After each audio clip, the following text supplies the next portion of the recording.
Drivers, start your engines! Be plenty of carnage, so full head on them, wound up. Yeehaw, boys. Holy. It's a junkyard. Spend too much time hitting people. Chill a second. No gas, gotta hang off here. Don't overdrive. Just let me do my job. 10 times. I don't care if I wreck the whole field. I'm over him. He's just a moron. That was an absolute bull. Not clear. Awesome. I tell you, mama ain't raising no. What the f*** are you doing out here? People are saying, just racing like idiots. I don't care. Just let me drive. What is he doing? This is embarrassing. What a clown show. Did you ever think you would see that? Oh, no. Did that just happen?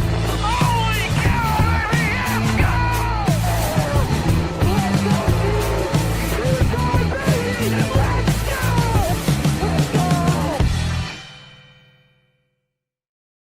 Good evening, everybody. We are live. I see the chat going a million miles an hour with the Kiwis and the lattes. There's some Kiwis all over the place. Do they have I kiwi love lattes? Is that a thing? I love the fact that like they're putting in the flags, but the problem is that we don't have the thing yet with StreamYard for it to put the flag up. So it just puts the initial of the flag. So like when everyone's chanting USA in the chat, it's just a bunch of US's instead of flags. But no, it is NWP time. We are a third of the way through the NASCAR Cup Series season, and we're still got one more week of Fox left. You know what, guys? I want to just roll right into talking about Watkins Glen, and I'm just gonna start out. Let's start out hot with it. Is SVG the greatest ever road course racer in NASCAR? I think I said yes last time he won. Maybe I said this 2 or 3 wins ago. I think he is. Now, I always differentiate between, when I hear greatest, I think of this larger than life figure that looms over the entire industry. I'm not sure he's there right now actively, but I still think Jeff Gordon having the 9, his dominance in the late 90s into the 2000s, having the most wins. Greatest maybe is a different discussion. Most talented, best, most dynamic, instantly impactful. Yes, Shane Van Gisbergen is all of those things. I think he is the most talented. I think it's a mix of his skill, his experience. Also, he's not having to adjust as much as Juan Pablo Montoya had to in the 2000s, coming from like F1 and IndyCar to what's it called, a COT, a car of tomorrow. Whereas SVG's going from supercars to kind of a sports car still. But I think he's incredible. Obviously, I think he's got to be the best we've seen. Definitely was a lot more of a better transition, because those cars I race, the Australian supercars, are so, I don't want to say identical. They are very similar to what today's modern NASCAR product is. So he definitely had an easier transition, like Eric said, than a Juan Pablo Montoya, than a Marcus Ambrose at the time that he come over to race. But with that being said, you mentioned Jeff Gordon and a 9. Well, now he's at 7. He's now tied Chase Elliott for the most road course wins by an active Cup Series driver. That's no longer, something that Chase could hold on to himself. And we might want to talk about Chase later, because he does not look like the same guy at all on a road course. I don't know what's happened there. But anyways, the 9 is the 9 wins, I should specify, for SVG is still doable this season.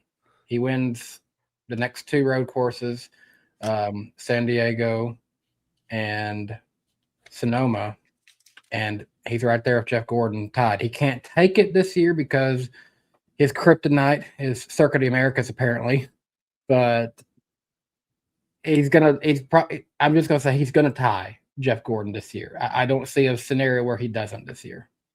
So I think last time we had this conversation, I was in the wait and see camp. Like I wanted to see something more, or like maybe get more wins, add to it. I might have even said like surpass Gordon. I think, to me, that run to the finish, 29 seconds and 17 laps, and then he made up another almost 7.5 seconds. So I mean, he made up 36 seconds on the pack. That is insane to watch. It was really fun to watch. Say what you will about the rest of the race, that run to the finish and watching it happen, I felt like was like watching one of those amazing moments you'll talk about 20 years from now happening in real time. Like I was genuinely impressed. And what really impresses me overall about him in NASCAR, I think is one, he has like, I think a 50% win percentage at the road courses so far. Something like that. Yeah. Probably greater than 50%, honestly. I think it, like in Cup, it's 50. If you add in O'Reilly, it's like, oh yeah. Well above. He still struggles to go in and win the trucks in Xfinity all the time for some reason. I don't know why. But what impresses me is that this era isn't like the one that Gordon and Tony won theirs in. One, we have more road courses, which definitely helps Shane. But when Gordon and Tony were winning their road courses, there were definitely good threats in the field, like a Robbie Gordon. Boris Said would come in. Rusty Wallace was pretty good at times at road courses, and there were a couple others that were good. I think you genuinely have a bunch of really good drivers and some really great drivers at road courses. Mm-hmm. And he's still making them look like JV team drivers, which is just that's what's impressive to me, is that like, it's not like it was back in the day where a lot of drivers just took 2 weeks off. They're like, we're going to putter around in 20th, get through the race, and we'll get him at Daytona or wherever the next race was at. Like, no, these guys are all going all out. And he still keeps doing this. And I mean, we can debate if they're getting closer, but at least in the finish, not really. Yeah, because that's the thing. Like Michael McDowell, I think Michael McDowell is, we focus a lot on the Zilich versus SVG because they drive for the same team. They both won a lot of O'Reilly Series road races, at least. But Michael McDowell, I feel like, has taken this SVG challenge the most personally. He was very adamant. He had the best car at Chicago a year ago until it broke while he was out front. He was the guy running second to Shane through most of the, I mean, for as incredible as Shane's run was at the end of this Watkins Glen race, Michael McDowell's wasn't far off. I mean, it was 7 seconds off, but it was within the ballpark relative to the rest of the field. I think they just wound up on the winning strategy as much as it was an impressive drive. But Michael McDowell's a great road course racer, and we see him get close from time to time. We see Connor Zilich get close from time to time. But what impresses me most about Shane, and this is sort of piggybacking off what you were just saying, Jared, is not only do we have a lot of great road racers in the field today, but the technology, namely things like SMT, being able to see exactly what Shane is doing with his inputs, lap after lap, corner after corner. And no one up to this point has been able to perfectly replicate that with the same level of consistency. You know, I just think that's part of it that makes it even more impressive what Shane has been able to do. So no, he's unbelievable. It was a tremendous run at the end of this race. It is weird that Coda is like the one road course he looks human at. I will say his car was certainly better at Watkins Glen. All of the Trackhouse cars were. Remember at Coda, I think Ross qualified on the front row, but then like Connor and Shane were 13th, 20 something, like they were mid-pack. They all qualified top 5 here at Watkins Glen. So all 3 Trackhouse cars brought speed, and you give Shane a top 5 car, you give him a top 12 car at a road course, he's probably going to win. So yeah, it goes to show they just haven't figured out their Coda setup just yet, I guess. I do think Connor was, I don't think he was like close in the sense that like he could straight up beat him.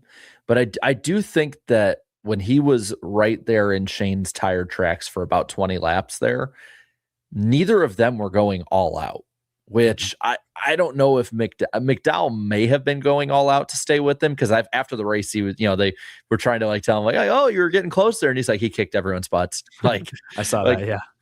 Fair play to him. McDowell's supremacy can be beat by Shane Van Goatsbergen. But Connor definitely, I think he's already entered that tier of like the next one down. And I do think he's going to be the one that long-term challenges Shane. I got to say that I picked him. I was still a little bit impressed though, especially after Coda and all the times he had to go up through the pack multiple times. Like I think the finish obviously doesn't show the way he ran, but Connor definitely, I think he's definitely showing that he belongs when they go to road courses like this. If they can just have some good luck, this dude's going to be a lock for top 5 picks every time we go to a road course. The fact that he was even there at the end of it, it ultimately most derailed by the tire that got cut down when he battling Ty Gibbs? Is that who he was battling with? Yes. Yeah, and Hey, shout out to Ty Gibbs again. The great season continues. That he's still up there, proving that it's not a super speedway. He's up there contending it week in, week out. Well, I think we look at the results of this race, and Zilich, aside from Zilich, who wound up 20th because of the flat tire, but he would have been top 5. Like, you look at the top 5, it's Shane, who's in his own class. And then to your point, Jarrett, Zilich is in that second tier of drivers who can occasionally play spoiler. And that's who ran top 5. Michael McDowell finished second. Ty Gibbs finished third. Chase Briscoe finished 4th. I don't know if I'd put him in that tier yet. Good run here. But Tyler Reddick 5th. Like, when I think of that next tier, I think of McDowell, Gibbs, Reddick, and Zilich. And then AJ Allmendinger finished 7th. I guess I think if he was in a better car, he'd be in that second tier. Lately, he hasn't been. It was a good run this weekend.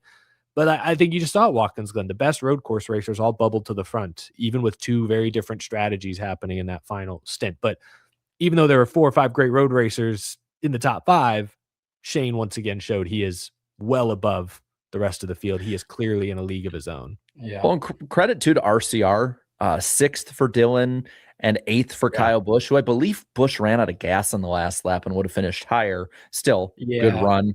And then Nemechek top 10 as well.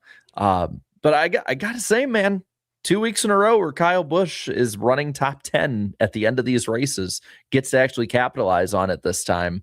I'm not saying Unk still got it. I won't say everything's going to turn around by any means, because I don't believe at RCR it's going to anytime soon, but there's signs of life, and that's the first step, in my opinion, at this point. Like, I know it's still a good ways out, but man, imagine if they dial Kyle Busch into that Austin Dillon Richmond setup when we get there. Give Kyle Busch a chance to feel alive again. This is the setup that Kyle himself may have helped work on a few years ago. I don't know, just saying, allegedly. I don't know. Is it alleged at this point? I don't know. Yeah, it may or may not have happened. Yeah, I don't know. I did want to also say, spotlight a couple other guys. You mentioned Nemechek. Yeah, good top 10 for John. Although he did wipe the shit out of Bubba Wallace with like a few laps to go. I don't know what that was about. Yeah. Austin Cindric 9th. I wanted to spotlight Cindric just because I don't have the number in front of me, but I want to say over the last like 5 or 6 races, his average finish is like 10th. Penske's been, holy moly, a roller coaster, but Cindric lately has been pretty steady. If you take out those bad finishes to start the year at the super speedways and such, like Austin Cindric would be safely in a chase spot. It looks like, as it is, he's kind of on the bubble, as we'll see in a minute, but I wanted to mention him. On your Kyle Busch point, yeah, I can't imagine a simple crew chief change, someone who was already in-house, supposedly involved in the setups and the prep. I can't imagine that's flipped the switch this quickly, but you're right. I mean, he's qualified. He qualified good at Texas, ran good before the last lap, and then he ran great at Watkins Glen. And actually, he didn't, I think he qualified like in the 20s at Watkins Glen. And that, with this car, could be a death sentence. They finished top 10. That's impressive. So, I mean, yeah, I don't think he's going to win a race on speed anytime soon, but I'm getting excited by the consistent performance now we've seen 2 weeks in a row. Now, kind of before we get to the point side of it, and we'll kind of lead in later about that, I did want to touch on the TV side. FS1, this is their last points race of the year. They still have the All-Star race. A lot of people talking about what they missed, and then conveniently enough, the one thing they caught. We had a caution at one point for a tent flying out, and I gotta admit, it was great camera work that Fox had, and it was a really funny shot. And Yeah. we're gonna remember it. Like we're not gonna remember the conversation we're probably about to have 10 years from now, but like everyone will bring up the tent, they'll be like, "Oh yeah, I remember that race. That was funny as hell." Unfortunately, that was the best camera work of the day. Was catching the tent get on track, the entire odyssey of that tent. Flying from the infield next to the fence and then onto the track. They missed a lot. So much. Goodness gracious. It's just, you could tell this was Fox's first Watkins Glen race in years, maybe ever. I don't know. Like, because they're the truck usually ones, what, they an don't NBC? try. It's usually an NBC race. Yeah. Usually, and I know, what was the thing that really stood out to me is that maybe we had it once, but we didn't have, that I can remember, that shot that tracks them down the back stretch into the bus stop. I love that shot. It's my favorite shot whenever they go there. But I think an NBC specialty. NBC. Yeah. I think I can share screen really quick. I'm gonna have to move a few things off the screen. What do we got here? I can pop us over here. I was there was a specific wreck with like 3 to go that they missed. I think it was 3. It might have been 9. I keep hearing conflicting. Oh, was this the Cody Ware wreck? Yeah, it was within when they definitely probably should have threw a caution. The HBO Max feed showed like 9 laps to go, so I'm going to trust that. That's usually pretty accurate. Yeah, let's see. I think I have it here. All right, you guys see it? Yes. Yep. Show and tell. Look at this. We got highlights. Oh boy. Ouch. Oh, damn. Oh, and then like he's back on the track. Like look how close the field is to glancing off his bumper. Right in the middle of the pack, and you saw how much that destroyed the barrier over there. Yeah, there are images later that showed even some damage on the they would have needed the wall literally bent. Like at least before next season, they'll need to obviously repair that. Yeah, it's everyone missed it. I don't know. I don't know if this vindicates either side, but the fact that both Race Control and Fox missed it maybe says something about that spot on the track. That's obviously a blind spot, but goodness gracious, you shouldn't have a blind spot when there's a wrecked car 6 feet from the racing groove. Like that should never be a missed call. Where did that happen? That was like the last turn, basically, right? And we know that they have a camera right there because it obviously caught the finish of the O'Reilly race we'll talk about later. So how did that get missed? Well, it wasn't one of the things they talked about is even in some of the cuts, they have like less people now that are watching those cameras in Race Control. And there's like 50 of them. Oh, I'm sure they've replaced a lot of track workers, I'm sure, with cameras. And then they probably have a couple people sitting in there, either their production facility in Charlotte or they're in the tower. I don't know where they are situated, but I imagine they have at least a couple of people, like the monkey in Toy Story 3 watching all the security cameras. They probably got a couple guys doing that. Yeah, I don't know how you missed this. That's and again, Fox missed it too, but that's pretty bad. Even though Spencer Purcell is joking when he says this, he said Fox officials, man, it's Cody Ware, no one cares about him. I mean, in a way, is that kind of serious? I mean, sometimes it feels that way. That's how NASCAR and Fox, feels about some of the other drivers in the field. Well, it's like if you watch the race on TV and that's it, like a lot of people do. And hell, I mean, up until about 5 years ago, that's how I watched every race. You wouldn't have known it happened. You had to go on Twitter. And the fact that I have to supplement my viewing experience by Twitter or by paying a bunch of money to go on HBO Max on onboard cameras to see basic things that happen in the race, that's on the broadcast. I gotta say, the Race Control has been, I think, much better this year. And they've been more consistent. This is the first blemish, slip up, whatever you want to call it. I just missed it. Yeah. So it's like, it's the severity of the wreck. I think that's why people are pissed, and rightfully so. I don't want to necessarily crucify them for it just because it could just be a one-off, and I'm hoping that's it. But I do think someone's feet need to be held to the fire on this, because that's just, I mean, what if he's hurt and we're having cars go past for another 10, 15 seconds? What happens if 2 people are going too wide and somebody smashes into a compromised race car? Like you can't let that happen. Luckily, he was able to get it going again. And then the team sent him out there with a broke car. So it's like is that the Tommy Baldwin special lately? Send Cody Ware out there with a car that is not really needing to be out there in the condition it's in. Look at this. Look at Kansas. There's been a few others Denny brought up. It's just, the whole thing is just, I don't know. I don't know how to really explain it at this point, I think it was just a miss. I did see, I think Brad Moran was on Sirius today. I didn't hear what he had to say, but I hope he basically said, yeah, we missed it. We'll try to get more cameras and more eyes like that. That's all you can say. And then you just hope they follow through on it. I was going to say though, I'm more offended by Fox's coverage. Shocker. I mean, they missed so many key beats, especially down the stretch. And they were so quick to get off the air for UFL football that we didn't get we never got closure on the weird Bell Bubba discussion. We never got closure. Yeah, it seems to be basically nothing as far as I can tell. But again, had to go to Twitter and HBO Max to try and piece together everything. We didn't get any closure on the Barry Hocevar wipeout spin on the final lap, which, I mean, I don't know. I would look like Carson. I don't know if he turned right, if Barry just cleared himself, a little bit of both. They clearly don't like each other. They've had history.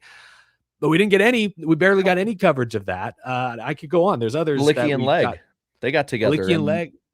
Nothing. I don't think we got a good replay of the first Barry spin. Barry spun before the host of our incident with a few laps to go. I don't think we ever got a replay of that I'm aware of. I don't think we ever got shown the Nemechek wrecking Bubba Wallace spin. No. We only saw the aftermath. Again, all these things, fans are using their HBO Max logins to clip these 10-second onboard angles and post them to Twitter. Fox isn't showing us any of this. It's absolutely disgusting how horrible Fox has been in key moments this year. Like, compared to other major sports leagues, compared to where Fox was a few years ago, compared to the other NASCAR partners or broadcast partners we're about to start watching, like Amazon, Fox has fallen off a cliff. And it's got to be budget cuts. It's, they spent money on, purchasing a stake of IndyCar. So now that's their little child, that's their precious, and then NASCAR's an afterthought. But goodness gracious, I hope somebody in Concord or somebody in Daytona Beach steps in and can take ownership of some of these Fox broadcasts, because they are doing the product a serious disservice. They're making budget cuts. We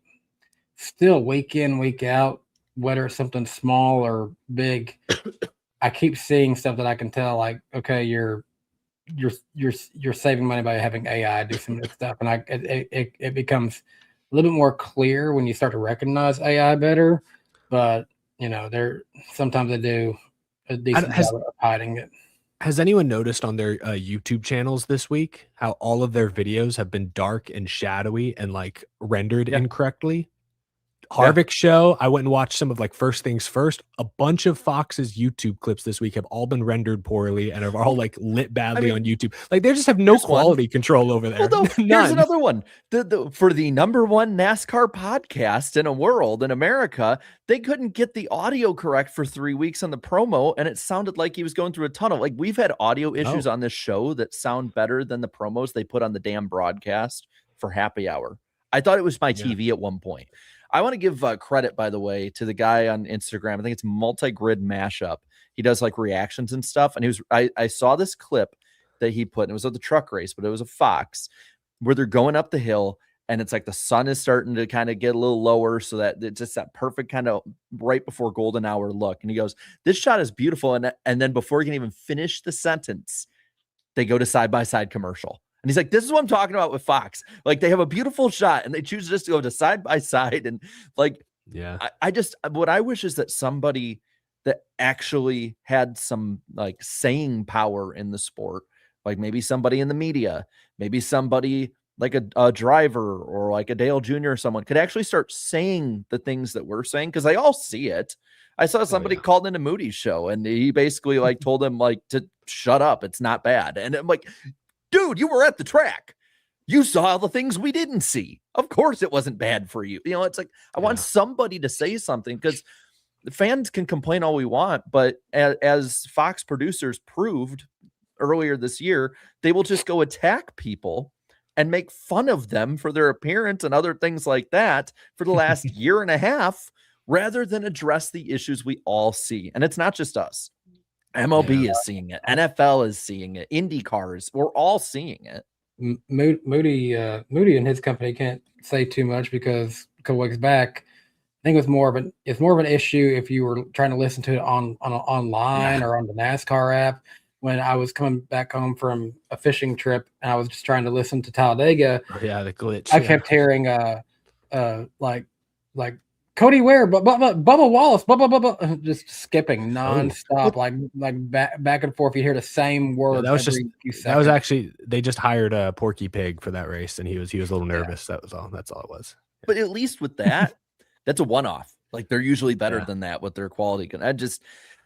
One more week. We got to get through an all-star race that nobody wants to watch, apparently, even the drivers. But stay tuned to the end of the show. We're gonna have a great Dover segment. So maybe more people will watch our Dover segment than the race itself. Yeah. Kind of looking towards the points, and we can kind of put up the points while we're talking about it. As I have the cut line, we got new tickers now. Cut line battles down on the bottom. We can pop on the points. Let me see. I think I actually have to take the cut line. Pop on. All right, so we got top 10. Tyler Reddick still leads by yes. Denny Hamlin minus 129, then Elliott 145 back, 162 back to Blaney. Those four have separated themselves. Got another 30 back to Buescher, and Gibbs is right behind him in sixth. About another 30 points down to Hocevar, where then it starts to become the scrum. Hocevar seventh, Larson eighth in the point standings, then Brad Keselowski and Bubba Wallace the top 10. What happened to Hendrick Motorsports in this race? And I know Danny alluded to it earlier with Chase Elliott. I pulled the numbers. It was more than just Chase Elliott because yes, three of them finished together. Larson, Elliott, Bowman, 23, 24, 25. And then we don't have the points that far down, which is sad because Byron used to be in this top 10. And now he keeps falling because he finished 36 in this one. Yeah, what I was going to say was I looked at Chase Elliott's numbers, and from 2019 to 2022, so it's 4 races at Watkins Glen, he had a 2.0 average finish in 4 races. In the 4 races since, he has a 26th place average finish. Is it the car not resonating with him? I don't know. I mean, it's that obviously because he used to win a lot of road races. He hasn't won any in the next gen. So he's definitely not getting a good feel for this car. Maybe it's the Hendrick road course program a little as well. But so here's what I think. I think Watkins Glen, this is my theory. This is my game theory here. We know back in the era of Jimmy and Chad, they would after they'd build a good points lead, get into a good chase spot, they experiment. They take some weeks, or I won't say they took them off, but they took some weeks to sort of try new things to prepare for the 10 race chase where they were always on it, lightning fast, perfect. My theory is no road courses in the chase this year. Not one, not a single one. I think Hendrick put absolutely $0 into their road course R&D and prep this fair. offseason. Like, who cares, basically? I bet they did no sim work. Well, obviously they did some. I'm saying I bet comparatively my theory is they put no effort into the road courses this year. They essentially know that even. So if they're doing that is a really dumb risk if you're trying to like build up, but I don't understand why they would do that outside of maybe Chase. Like, because, you're not going to win, but you can still get stage points. You can still get a good amount of points. I just think whatever time maybe they would have spent on road course stuff, they're like, hey, we have a new Chevy body this year. Let's spend some extra time on the 1.5 miles. Let's spend some extra time on something, that's my theory. I don't know. I'm just winging it because how else do you explain all 4 cars having 20 to 25th place speed? Like, I guess Byron was like 12th when he spun, so maybe he was a little better, but how else do you explain it unless they just didn't put any work into their just took a week off is how it felt. It's how it looked. Well, it was bad. And to be fair, I had I believe I had actually picked Larson as my suck pick this past week. So, they'd been pretty bad for a while now. Looking at the cut line at the moment, 11th is Bell plus 34, 32 up to Byron, Priest plus 19. What a difference that'll make. He would have been 9th in points without the penalty. We'll see if that gets rescinded at any point. Plus 18 for Suarez, who's still impressing. Plus 10 for Cindric or Condrick, as many in the chat now know him as. Shane Van Gisbergen now up to 16th, currently in the chase, plus 6. I'd been hammering on this, that this was a must win for him. And look at the difference it made. Those 6 are over Briscoe, who still is floundering around that cut line. And then Joey Logano minus 38. There is more of a gap from SVG to Joey Logano, 16th to 18th, than there is Briscoe in 17th to 11th place Christopher Bell. Yeah, Logano finished dead last at Watkins Glen. He got stage points at least. He did. He needed it. But I think I saw Joseph Strigley. I'll give him a shout out. I think he pointed out this is the first time Joey Logano has had 4 straight 30th place or worse finishes since his rookie season, which we all know he eventually got fired from JGR. So he's gonna get fired here. Oh my gosh. No, but that still just goes to show how terrible this last month has been. Well, and the year on a whole for Joey. So he has 2 top 5s and 3 top 10s. So he has as many top 10s as he has DNFs. But looking at his season though, I can't say it's like all that inspiring. It's not like awful when it doesn't go. He got his top 10s and top 5s, he got 2 third-place finishes, Daytona, Martinsville, and then a top 10 at Bristol. Other than that, he got an 18th at Atlanta. It's Atlanta. We know that. 15th at Coda, 31st in a crash at Phoenix. Since that race at Phoenix, though, he has only led 6 total laps. Like he has led 114 on the year. 6 of those have come after Phoenix. And I mean, he finished 33rd at Darlington off of speed. He has had 6 of his 12 race finishes this year 30th or worse. And he'll regress or ascend to the mean. I think he's not going to finish 30th or worse every other week. But I mean, it's been awful. Joey's got to get that hair back or something because this is not going well. You saying he's Samson? Gotta do another wind tunnel test. Yeah, I don't know. It's hard to watch. It's unusual. It's just Penske as a whole. Like up until the last couple of weeks, Ryan Blaney was the one guy you could count on to still go run top 5. And even here at Watkins Glen, he got damage and still finished 11th. So like all things considered, it was a pretty good day still for Blaney. That's what's so weird is if I recall, all 3 Penske guys qualified top 10 at Watkins Glen. Again, track position is key. And so for Logano to, I mean, I guess it was a tire issue really that knocked him out. I don't know where he was running, but I think he might have still been in the top 10 when that happened. So I'm not going to say he was just way off, but it's like they don't have the dominant speed, to your point, Jared. They're not leading the laps to make up for all these bad luck, bad days, you know? So that's the part that's problematic. And even if he makes it in, like we're not going to be higher than what 14th? I would bet the house that I don't own that Joey Logano does not win the championship this year. I'm comfortable making that prediction. Let's play a fun game with this real quick. And you guys just say yes or no, or you know, if you stutter on it, I get it. Do they make the chase? Like, do you think they will make the chase at this point? Daniel Suarez, 14th. No. Okay. Too many good cars behind him. I agree. No. Austin Cindric. I think he will. And I did not have him getting in to start the season, so I've changed my tune. I'm impressed with their consistency.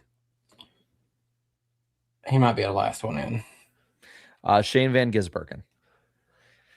Yes. I predicted it in the offseason. I'm sticking with it because I agree with you, Jarrett. This was a must win. He did it. I'm riding with SVG for the time being. Yeah. See the difference that 1 win makes. He gets 2 more. Yeah. Chase Briscoe. My guess right now is he's the one to replace Suarez, but we'll see. I'm going no. I think someone else could still sneak up if they get hot. Joey Logano. My tune changed. I say no. I was saying yes, but I say no now. I'm leaning no right now, but that's a. I feel like it's going to come down to Joey versus Shane, and Shane needs to have a great San Diego and Sonoma. And then from there, so again, this is where Joey's 38 back, not even on the chart here, 47 back, Ross Chastain. I don't think so, man. Even when he had a good day like at Texas, he sped on pit road and threw away a top 10. Like that's kind of like Joey. Like he's not fast enough to have those bad days, you know? I'm just going to say maybe on him because he's that one that I think could just get hot at the right time as the season progresses, that he could sneak up there and replace the Suarez. So let me see if I have this. I think I have it on my end here. Ross's season so far is 1 top 5 and 2 top 10. So I think he will get better than that as the year goes. His 2 top 10s were Atlanta and Talladega. Oh, see the thing is of Ross Chastain, he's been good for a win a year. I feel like that can still happen. I think it could too. It's just, I mean, like Shane was, I think 26 out coming in. I want to say it was somewhere around that range. 26 or 27. It's one of those. If he can get a win and then start to put together a few more top 5s, top 10s, I'll feel good about him. That's why I just have him as a maybe. He's in a spot where it's possible, but as he's done the last few seasons, it feels like by the time summer hits is when he gets better. And if he gets better when summer hits, then I feel a little bit more confident with him. Yeah, if he can get a few more finishes, I'll feel comfortable about him. But it's just like when you're that far back, even Joey, if you're that far back, a win might not even be enough to make up that many points, which is kind of crazy to say. But Do y'all think Hocevar is safe? I know he's 7th, but he's only plus 65 at this point. Do you consider him a lock to at least make the chase? yes, I would say yes. And only because I'm not seeing think- enough falling off from that team like I did last year. well, he's not, That's and fair. this could change, but he's not making as many over aggressive or dumb mistakes either. And they're He's not yeah. they don't have parts failures. Last year, a lot No. McDowell had dealt with it too. A lot of mechanical issues. They've really, knock on wood, had very few, or if any of those really this year. So Yeah. we'll see. We've not talked enough about him, but I just got to point out and say shout out to Chris Buescher being 5th right now. Yeah. Probably the quietest 5th you can be when you are still ahead of 2 guys that have wins, and he only has 2 top 5s this season. But when your bad day is finishing 12th at Watkins Glen, that's gonna keep you right at the top all year long if you can just keep it like that.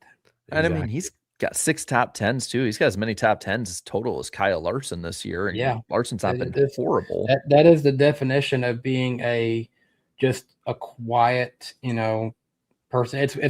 It's what Byron was doing until they decided they wanted to fall off the cliff. So I all the mean, Roush cars are kind of the same in that regard, though. Like they're Yeah, all and just they're all grinding out in top the 10, top 15s. they're all in the chase right now. Priest would be a little bit more comfortable if not for that penalty. Yeah.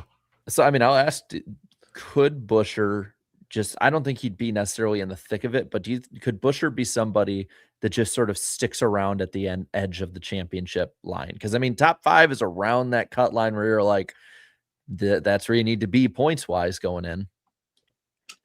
Yeah. Yeah. I don't see why not. I mean, we've run 12 races and he's 5th in points. So If Chase they is can, what, 10 races? Yeah. This is a large enough sample size. He could do it.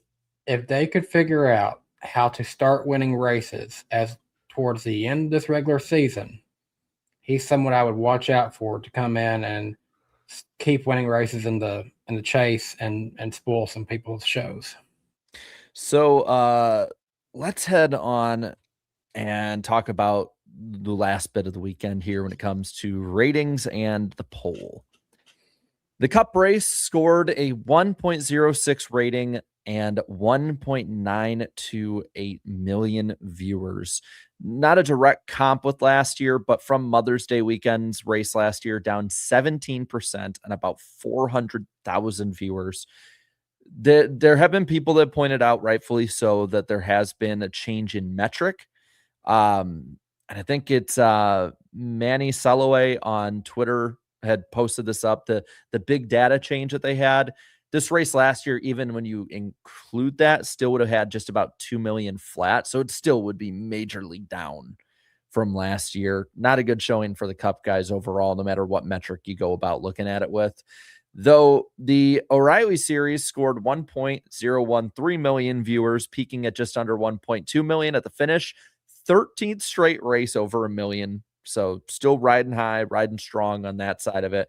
On the trucks, basically, while everyone is at work and school, still got 329,000 viewers on FS1. So, not to be the ratings apologist, I will mention, though, again, Watkins Glen, not usually a ratings winner. This was the most viewed Watkins Glen race in 3 years compared to previous races on USA Network. So that's also worth noting to some degree. As for the poll, I asked what everyone thought of this race. 10,000 plus of you voted. 17% of you said it was a great race. 53% said good. 70% net positivity on that. 24% average. 6% negative. Looking at the overall metrics on it, this was 5th of 7 polled Watkins Glen races. It was over 2023 and 2025. Last year's race, I think, was the lowest, I want to say. 6th of 13 polled Cup races this year and 25th of 38 road courses. So, yeah, it's about where I would probably put it. Tank Slapper with the first comment: positive, negative, or meme? That's a meme, I feel like. That's positive. It's going to be some SVG glaze. That was nice to see the strategies play out without a late race caution. I mean, race Possible. control helped you with that. Yeah. Top comment It from was- Combat. It was the Okay. most natural. It was the most unnatural finish. Combat Racer with the top comment said, there needs to be a movie made about the last 40 laps. That was truly unbelievable to witness in real time. There's the SVG glaze. I knew it was going to be in there. Someone was going to lay it on real thick. Noah said, watching SVG on road courses is like watching Bob Ross paint. It's not There it is. necessarily exciting, but it's entertaining and enthralling knowing you are watching a master make art. That is a very interesting and I think quite fair comparison. And right here, we're going to make up 29 seconds and 17 No pun minutes. intended. That was a very colorful comparison. I liked it. I mean, I remember my dad used to put on Bob Ross when I was a kid. So Lauren said, I love this type of racing personally. Tires matter. Excellence rewarded. Tires did matter a ton, and I think the field maybe even underestimated that before that final run. Something unprofessional 69. Guys, this is Reddick's longest winless streak of the year. Is he cooked? I saw a tweet the other day. Y'all know Paul Skeens, the Pirates pitcher, who's like really, really good. Someone's like, hey, one thing you need to note about Paul Skeens, his numbers are getting worse every year. And it was like ERA 1.96, then 1.97, then 1.98. That's Tyler Reddick on a 4-race winless streak or whatever it is. Kevin, can't say it was good. It went exactly as expected. I mean, that's fair. It's just a little bit more dramatic than it usually is. Roy had the gutter comment this week saying, ban SVG from road courses in all caps. 36 races in 2027, may 0 be on road courses. Wow. Okay. It gives me the same vibes as the people in bass fishing who get all heated and say, I hate live scope. It's cheating. Ban it. Blah, blah, blah. I mean, it reminds me. Apparently, I had a few Facebook comments in the poll this week. That'll do it for the poll. The O'Reilly race. Let's be honest; it was highlighted by Connor Zilisch and Jesse Love at the end. Yeah, it was a fine race before that, but yeah, it was definitely the finish. It was the best finish of the weekend, I thought. I mean, I was watching. It was like identical from. Well, it wasn't even that many years ago when we saw a 1-car pass the 2-car, different drivers. Yeah, or you could almost compare it to a couple of years ago, the ARCA race, which was roles reversed. It was Zilisch out front with damage, trying to nurse it to the finish, and Love making a pass in turn 7 on the final. It was different. Zilisch didn't miss the corner. Love kind of had to push him up off the bottom a bit, but it was crazy how many times in recent years we have seen a very similar last lap turn 7 pass for the win at Watkins Glen. But yeah, this is the latest chapter in the rivalry between best buddies Jesse Love and Connor Zilisch. I talked to Connor yesterday, and it sounds like they're cool with that. They're already like making jokes with each other about it. Like they've kind of moved on. It's is what it is. On to the next race. But it is like I sit here and wonder. I don't know the ins and outs of the depths of their relationship, obviously, but I think it would be hard if Jared, if you and I were, in a multi-million-dollar sport with high stakes, and we were racing each other really hard every single week, and you'd taken things from me, you'd crushed my dreams a couple times, and I'd crushed your dreams a couple times. Like at some point, would it get a little harder for us to just go out and get a beer afterward? Like at some point, is there a world where that competition would come between us on a personal level? Like how much longer can Connor and Jesse keep up this friendship? I hope they can. I hope, blood is thicker than water. Well, they're not related, so that's not an accurate comparison. But like, I think that dynamic is so fascinating because I just don't know, like, if they're racing and be competing on Sundays in a few years, like how. That's just crazy, man. That seems like it's always the two of them. I feel like it bugged me at times, but the thing is like, I think Connor has gotten more races from Jesse. Jesse got a championship from Connor, that's how it's evened out. Yeah, I feel like that's where like you definitely need some kind of like sports psychologist or some mentor in your corner telling you like you need to compartmentalize. Like this is here in this box. This is here in this box, and it is oil and water. They do not mix. To put it aside, and it sounds like that's the way they did. I got to say, Jesse Love, I know he was damn near tears because it probably does bug him, at least in the moment, that Connor seems to get the best of him a lot. There's nothing to be ashamed about that finish. Like, sure, he choked it away, over driving it, maybe not wanting to get bumped or wrecked. I know Connor said he wouldn't hit him. I press X for doubt. But I'm just gonna say, intimidate. Yeah, apparently. Like, he saved so much fuel, ran a great pace at the end, to the point that Connor made a mistake that blew up the splitter underneath his car, and he still somehow caught up. But his teammate, Austin Hill, saving the same amount of fuel behind them, not racing for the win, ran out of gas on the last lap, and he didn't. Like, I think he is genuinely underrated by a lot of this fan base, and he has nothing to be ashamed about finishing second in this race. I mean, I think there is shame in blowing the last corner. I won't go as quite as far. I would say, though, the way he handled it after the race showed some emotion, proves he cares. He's not a robot. That's endearing to fans. I think it's endearing to, prospective owners as well. You see a guy that cares this much. I thought all the statements, all the comments I heard, read, watched from him after the race, it was the same thing I said after the Raja dispute a few weeks ago, where he pulled Raja aside, got him away from Danny Stockman, who was about to go ballistic. It seemed like Jesse Love has a really good head on his shoulders. I think a really strong perspective. He's extremely self-aware, and I think he has enough self-confidence. He may have some doubts sometimes, the times he's lost to Connor and others, but I think he has enough self-confidence to overcome that. I think we talked last year about, hey, Connor Zilic is 18, 19. He's clearly talented. Is it too soon to put him in the Cup Series? And I think all three of us at a certain point were like, well, I think he's got the mental toughness to withstand the highs and lows of Cup. I think Jesse Love is there as well. There are other drivers who, like, I'm not like Ty Gibbs. I still don't know that Ty Gibbs is mentally tough enough to handle the highs and lows of Cup.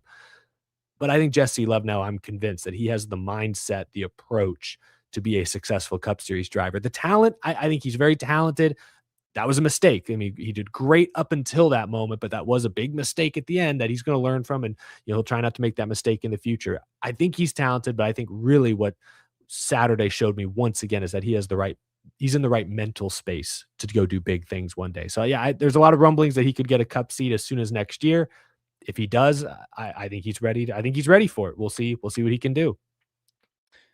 Few other notes too. Brent Cruz, I thought, was pretty impressive during this race. And then Sheldon Creed, of course, went flying higher. We had to make the Creed. We had to make the Creed jokes. I mean, we all had to. Points wise, we got the cut line down on the bottom, or at least, the 8 or so that are within a race of it. I was looking at this. Justin Allgaier is plus 335 on the cut line, which means at this time he is 4.5 races worth of points, max points that you could make up on someone over the chase cut line. Wow. Holy hell, it's insane. But Brent Cruz jumps up into the chase now. Yep, plus 20 over William Sawalich, who is out. Raja now up to 14th. I feel like the battle right now for the last chase spots, it's pretty much 11th through 15th. Brent Cruz is plus 20. I have a feeling he's going to drive away from this battle pretty quickly. Sam Mayer plus 17 over Sawalich, 21 back to Raja, and 29 to Ryan Sieg, who's kind of the underdog this year in this battle. Yeah, I think 15th is kind of the cutoff because I love Brendan Poole, but he's a distant 16th. I doubt he's going to break into that top 15. Within a race, he could get to 15th if all goes well, but I think he's going to have a hard time pointing his way in.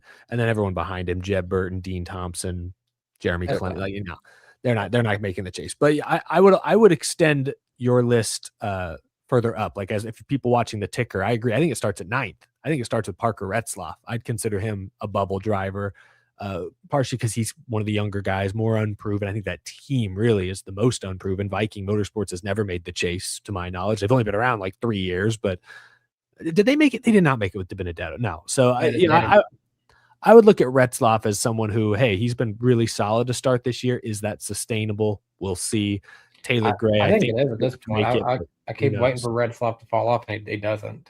Yeah, I think he'll make it. He's 60-something points to the good, I believe. I think he will make it, but I'd say I'd still 58 to the good. I just say he's in that like conversation of guys who you just don't know just yet. We're 13 races in, which means we only have 11 to go till the O'Reilly Chase. And I mean, it's a pretty good sample size he's put up so far. I mean, looking at the numbers too, it's dude, Justin Allgaier is just on another level this year, man. 3 wins, 9 top he fives. should be. He's the veteran at this point. I feel like if we had this system a while back, he'd still be in similar place. I'm just like, outside of Sheldon Creed, it's like everyone has 5 or less top 5s, and then there's Justin with 9 out of 13 races.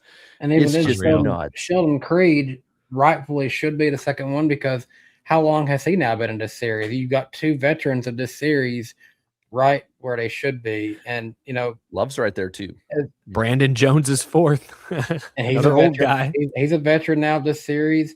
You know, thinking of Brandon Jones, it didn't work out for him at Junior Motorsports, but he's back of Joe Gibbs Racing, right where I feel like he belongs, and he's doing good. But you know, Junior Motorsports, they're great with Justin Allgaier, but man, something I just got to say, as much as I love Junior Motorsports, man, they got to figure out what to do funding wise to get guys like Carson and Raja more secure to drive their equipment on a more full-time basis next year. If this means that the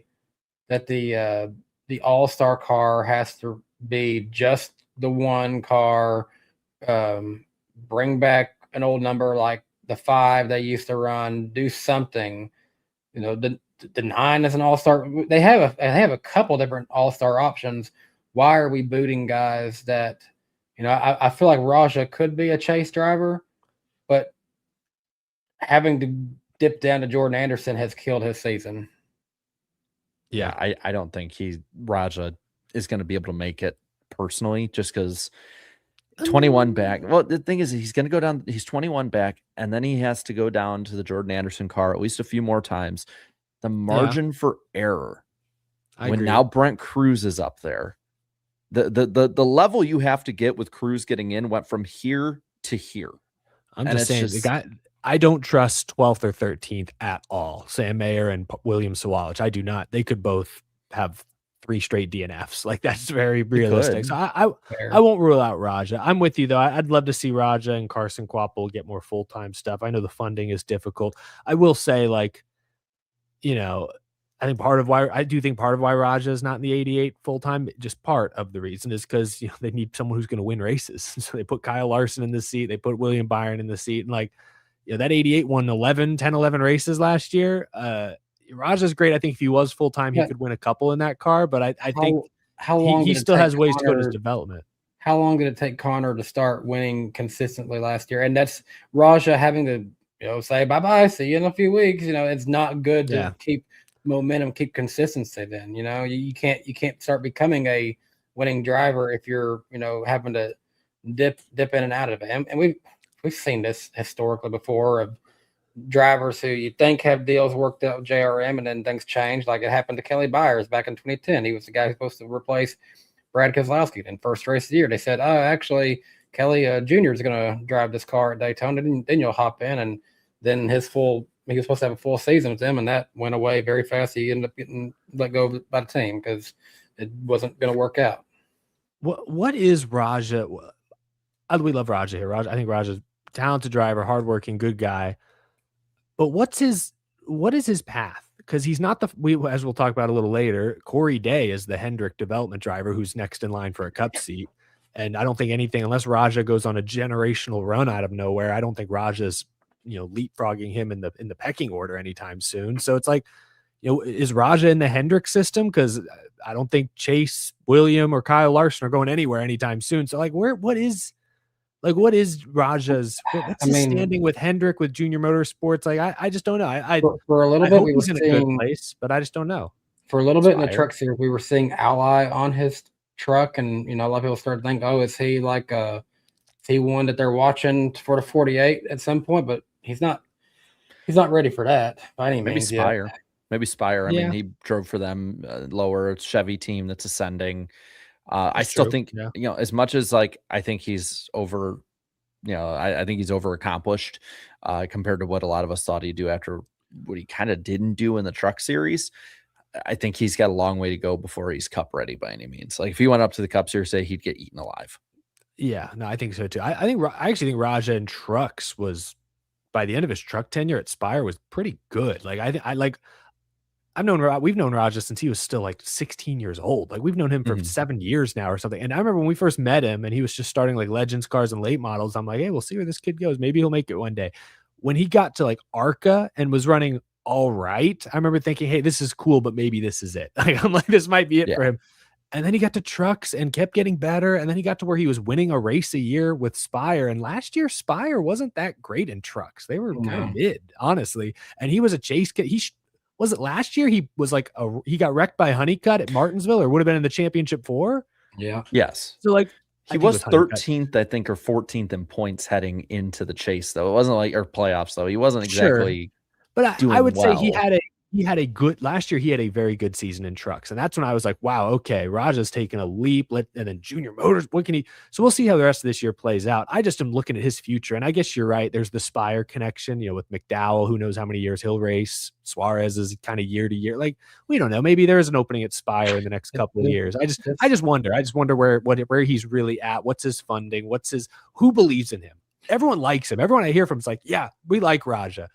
But like, who believes in him enough to give him a full-time competitive seat until he can take that next level, that next leap? Like, that's my question.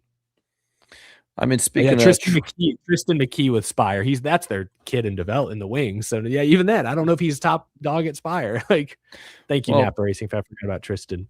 I think that we can lead into talking about the truck race real quick before we sort of round this baby out. The name itself just got me. Bully Hill Vineyards. Caden Honeycutt finally gets a W, gets to crack open a beer on the front stretch. I think this one's a long time coming.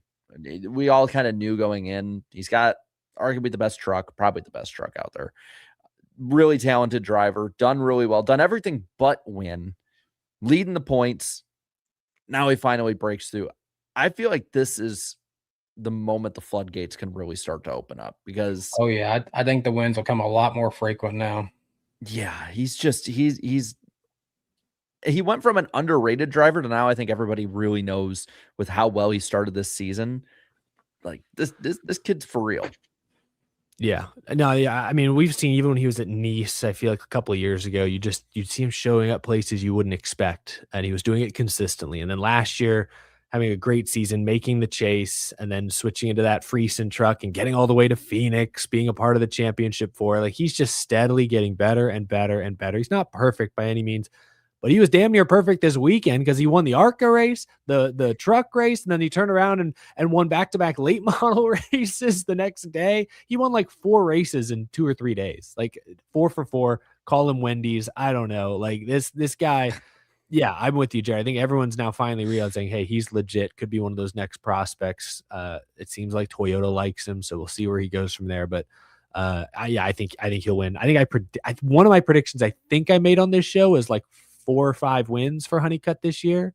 So yeah, got the first one a little later than I thought, a few races later than I thought. But I am agreeing with Danny. I hope this means the floodgates are about to open. Mm-hmm. It was definitely a sloppier race. I think they got one of the restart violations was definitely for sure with Chastain. And then there was the other one, I think, was it Gio? I want to say got it, and he got up to 15th at the end there afterwards. Yeah, that was a questionable call. In fact, I think they said later they actually rescinded it and there was a miscommunication or something. Yeah, honestly, the whole weekend was kind of sloppy from the officiating front, but no, I mean, it was pretty much what I expected, and I think a lot of people expected from a Watkins Glen truck race. It's just the truck series has these races every now and then. That's not as bad as it used to be, but it rears its ugly head every now and then. Chase wise, though, again, I have it rolling down on the bottom. There's all these are within one race of the cut line, but I gotta say, Stuart Friesen, 10th place in the chase. +1 currently over Jake Garcia, but this is after he comes off a horrific injury last year. Didn't even think that he'd be we- racing this year, honestly. That exactly, yeah. Like I think we were all like, man, if he just enjoys the rest, of his, his retirement, rest of his life with his family, like that's fine. That's what you want to have. He's not And done any dirt stuff though this year, has he? I don't not know. sure. I haven't followed that close, but I mean, he's somebody who's impressed me. And I got to say, Butterbean still within 10 points of that cut line. Ram, I think, got 3 of their trucks in the top 10 in this race. Multiple top 10s. Justin Haley is not far out either. I still think there's room for Queen and Haley to sneak their way up there if they keep getting better. Haley's just one of those prospects. I was thinking about him here recently. It's like, what's really happened to him at this point? Everyone felt like at this point in his career he'd be more established in Cup. Felt like he went back and forth between being the Colleague guy to being the Spire guy, and now back as a Colleague guy. Just kind of an overall weird situation with him. But you would think at this point he'd be established enough to be in a better place than this. Well, I mean, he's at least in that position that if Ram and with Dodge, and this goes for any of them, gets to improve year over year, gets the Cup side and O'Reilly side going, that at least there's a pathway on that side of it. But I mean, looking at the cut line, there is a clear drop off after Tyler Ankrum in 8th, where you go like plus 60, plus 44, 47, and it's like plus 8, plus 1, minus 1. And then there's like, you start seeing again, like it's sort of gradual of how far out different guys are. But we got 10 races until the truck chase. Which of these ones falls out and who falls in, do you guys think? Because I think Jake Garcia could be one that gets in. I want to say Friesen falls out, but I keep looking at Hendrick too. It's just struggling. Yeah. Sorry, I don't know. I would, if I'm going to pick one to fall out, it's probably going to be Friesen. I think I like Brendan Queen more than Jake Garcia. Garcia was the guy at Really? Texas, right, who cleared himself across 3 lanes to come to pit road. I don't know. That left a bad taste in my mouth. I'm like, nah, I'll go with the ARCA champ. Maybe Both pretty F3. far out now, but never doubt Grant Enfinger. He always just kind of comes out of nowhere. Yeah, he's far down this year. I haven't really paid attention to what's 42. happened to him. Yeah, 42 out, and He's you had a include few Heim, crashes, I think. yeah, he's had some DNFs, but I mean, if you include Heim, he's 17th in points this year, and he's 42 out. Like that's, I mean, 42 is not good, but again, like I said, he's the kind of guy that can just come out of nowhere and just get hot out of nowhere. So, I mean, this year, if you look at the people who he's around, like from 12 on back, he's the only one who has a top 5 this season. that is true, and he has had a lot of bad luck. It's just, I feel like if there's anyone that could make a surprising jump, it's going to be Grant Enfinger because he's just known to do that. Again, I think he could. It's just he's got to start getting some points now, like this stretch of races, and I don't know yet. But that'll pretty much cover the Watkins Glen weekend. There's a lot of stuff to talk about from this past weekend, for sure. Which I guess we can look at some super chat stage break. I think. Let's see. How many did we get before we went live? We got a few, I think. I don't know if Eric, if you're able to pop them on screen or not. I think so, but I don't know if this is where you want to start. The first one I see is Joshua Boston, but I don't know if this is the earliest one. Yeah, for the 5. Yeah. Says, I wish Katherine Legge the best, but it would be an absolute miracle if she can pull off all 1,100 miles, given the car she will have at Charlotte. Yeah, I don't think anyone's expecting her to get all 1,100, but if she's just finishing at the finish of each one, obviously not hitting the same laps, I think that would be a win for her. Yeah, that'd be impressive. We'll talk about that in a bit. I think Joshua Boston left another one here. Also having Chicago's street course back should not be at the expense of Chicagoland Speedway. I second that. He thinks he doesn't like Jordan Bianchi as a professional leaker whistleblower for NASCAR. I mean, he's a journalist. He's got has Bianchi said anything about killing Chicagoland to do this though? I haven't He's just seen the that. messenger. No, he hasn't said anything. Hocevar has, and nor do I think like I think we've said for years the Nashville situation. We think there's a world where the fairgrounds and the super speedway could coexist. I think those two could coexist as well. Yeah, we'll go over that more in a bit too. And another one from Joshua. And finally, the Fox portion of the 2026 season is averaging a low mid 60s range on the electric e-bike's groovy gauge. This is probably the lowest rating average yet this early in a season at a D. Damn. Yeah, there haven't been a lot of like 100. There haven't been a lot of like just pure bangers. There's been a lot of just like good to decent races. Anyway, yeah, I'd say so. And Alex, I don't think that I'd be tired of SVG dominating road courses. He has a cheerful attitude and a good work ethic. I love that being rewarded like this. Yeah, I love being rewarded with his epic burnout skills afterwards. He's low key, as good as Harvick was back in the day. Yeah, I mean, and he's super likable too. Thank you, Zenith, for the 19-month membership. Damn. Calypso, Fox couldn't catch the 51 crash per my command. There we go. That's why. Why. There it is. Rowdy 8, this was my second time going to Watkins Glen. Super fun track. Might have to wait a little longer with it being moved, but nice. Let's see. Hey, NWP, I appreciate your feedback every week. With all of the amazing paint schemes coming out every year, is it safe to say that the Coke 600 has eclipsed the Daytona 500 as a #1 crown jewel? I won't say that. I'd say no. Because most teams want to have their primary scheme be in the Daytona 500, and the primary sponsor wants that. So I'd say no.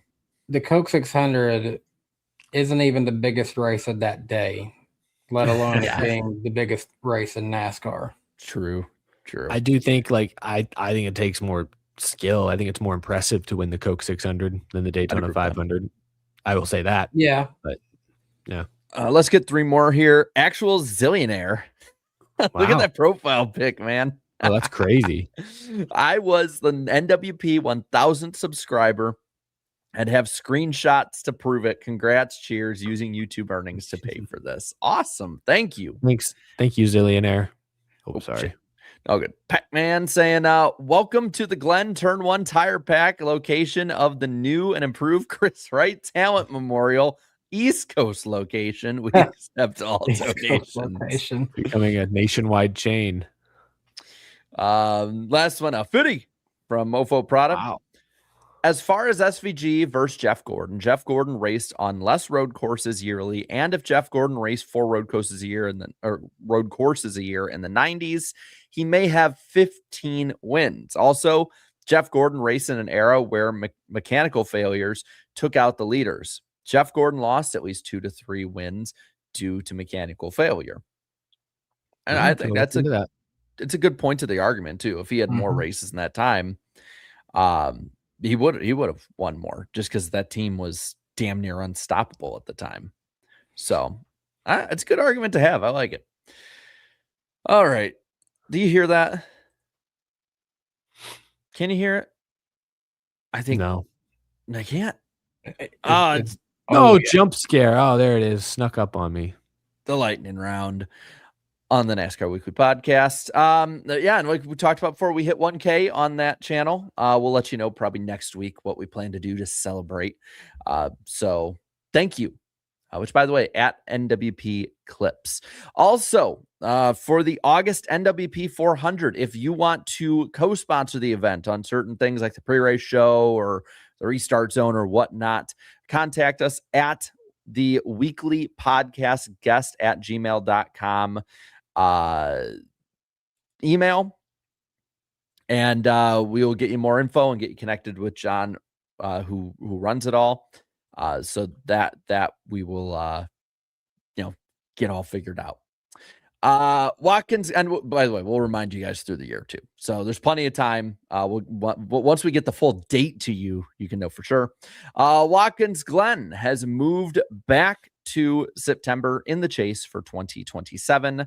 And Ricky Stenhouse is not moving anywhere. He has signed an extension with Hayek to stay in the 47 long term. And then next week will be on Danny's channel, May 20th. It should be a lot of fun getting you ready for the Coke 600, talking about the All-Star race. Maybe I guess we'll see.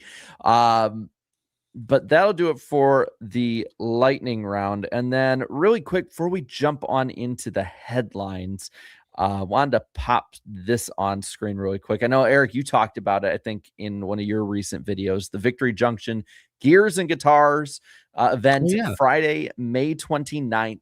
Heading into the Nashville Super Speedway weekend. They got a car show from 10 a.m. to 3 p.m. with Ricky Stenhouse, who's going to be there, Mr. Re-signed with Hayek, and then a concert 6 to 9 p.m. that night as well. I believe Kyle Petty is going to be there. Is Richard going to be there that day? It says featuring Richard and Kyle Petty down there. It says featuring their signed memorabilia. I don't know if Richard will be there. That's where they get you. They say featuring Richard and Kyle Petty and then signed memorabilia. Yeah, it sounds cool though, because they're gonna have like an old like NASCAR cars like just parked out on Broadway, out in front of I think starting in front of Tootsie's. I don't know how many they'll have. Like it sounds like they'll have at least a few. So I think that's pretty cool. It's fun. It's always fun to see. Like, I'll give Nashville credit. The few years Cup has been there now, like they've done a pretty good job of like adopting the race weekend, even though the track is 40 minutes away from the city. Like you go into the city and you often see NASCAR stuff. So that's pretty cool. It'll still never beat Burnouts on Broadway. I'm so glad I got to see such a goated event. Yeah, but still, this is still pretty cool. And I think at least the afternoon portion, I might be down there. I don't know yet if we'll bring Mini Berg or not for that one. We'll see. That might be fun. I don't know. You know, who gets to say they met their first NASCAR driver at 1 year old, right? That'd be pretty damn cool. There was a video of Connor Zilish holding a baby this weekend. I saw that. He's not that much older than that kid.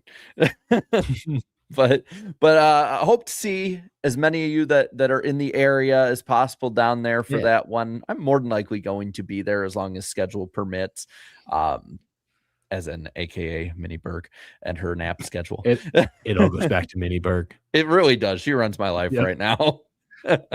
But that I can't wait to see how that all goes. Let's jump on into the headlines, guys.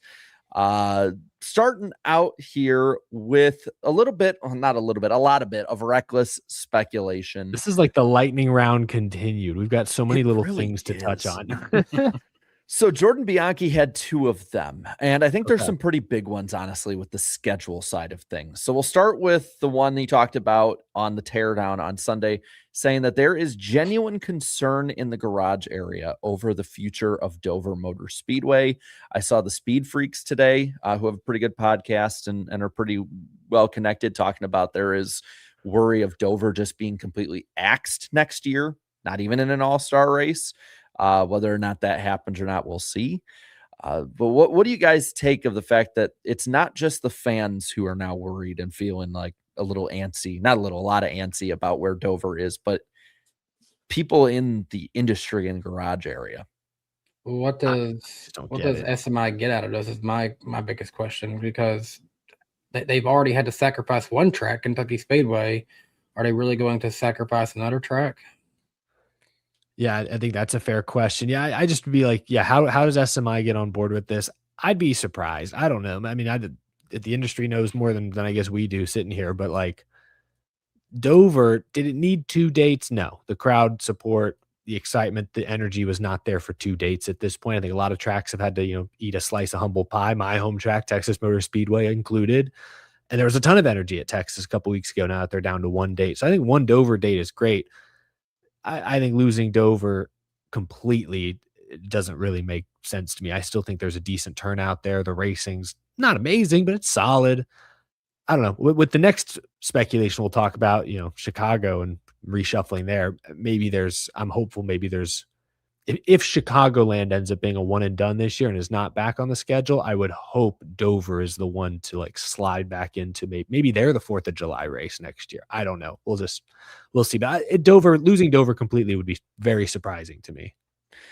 I'm just trying to think like what gets even swapped out of the All-Star race for this, because everyone talks about Bowman Gray. And if that happens, Bowman Gray is run by NASCAR, whereas the All-Star race not an FMI.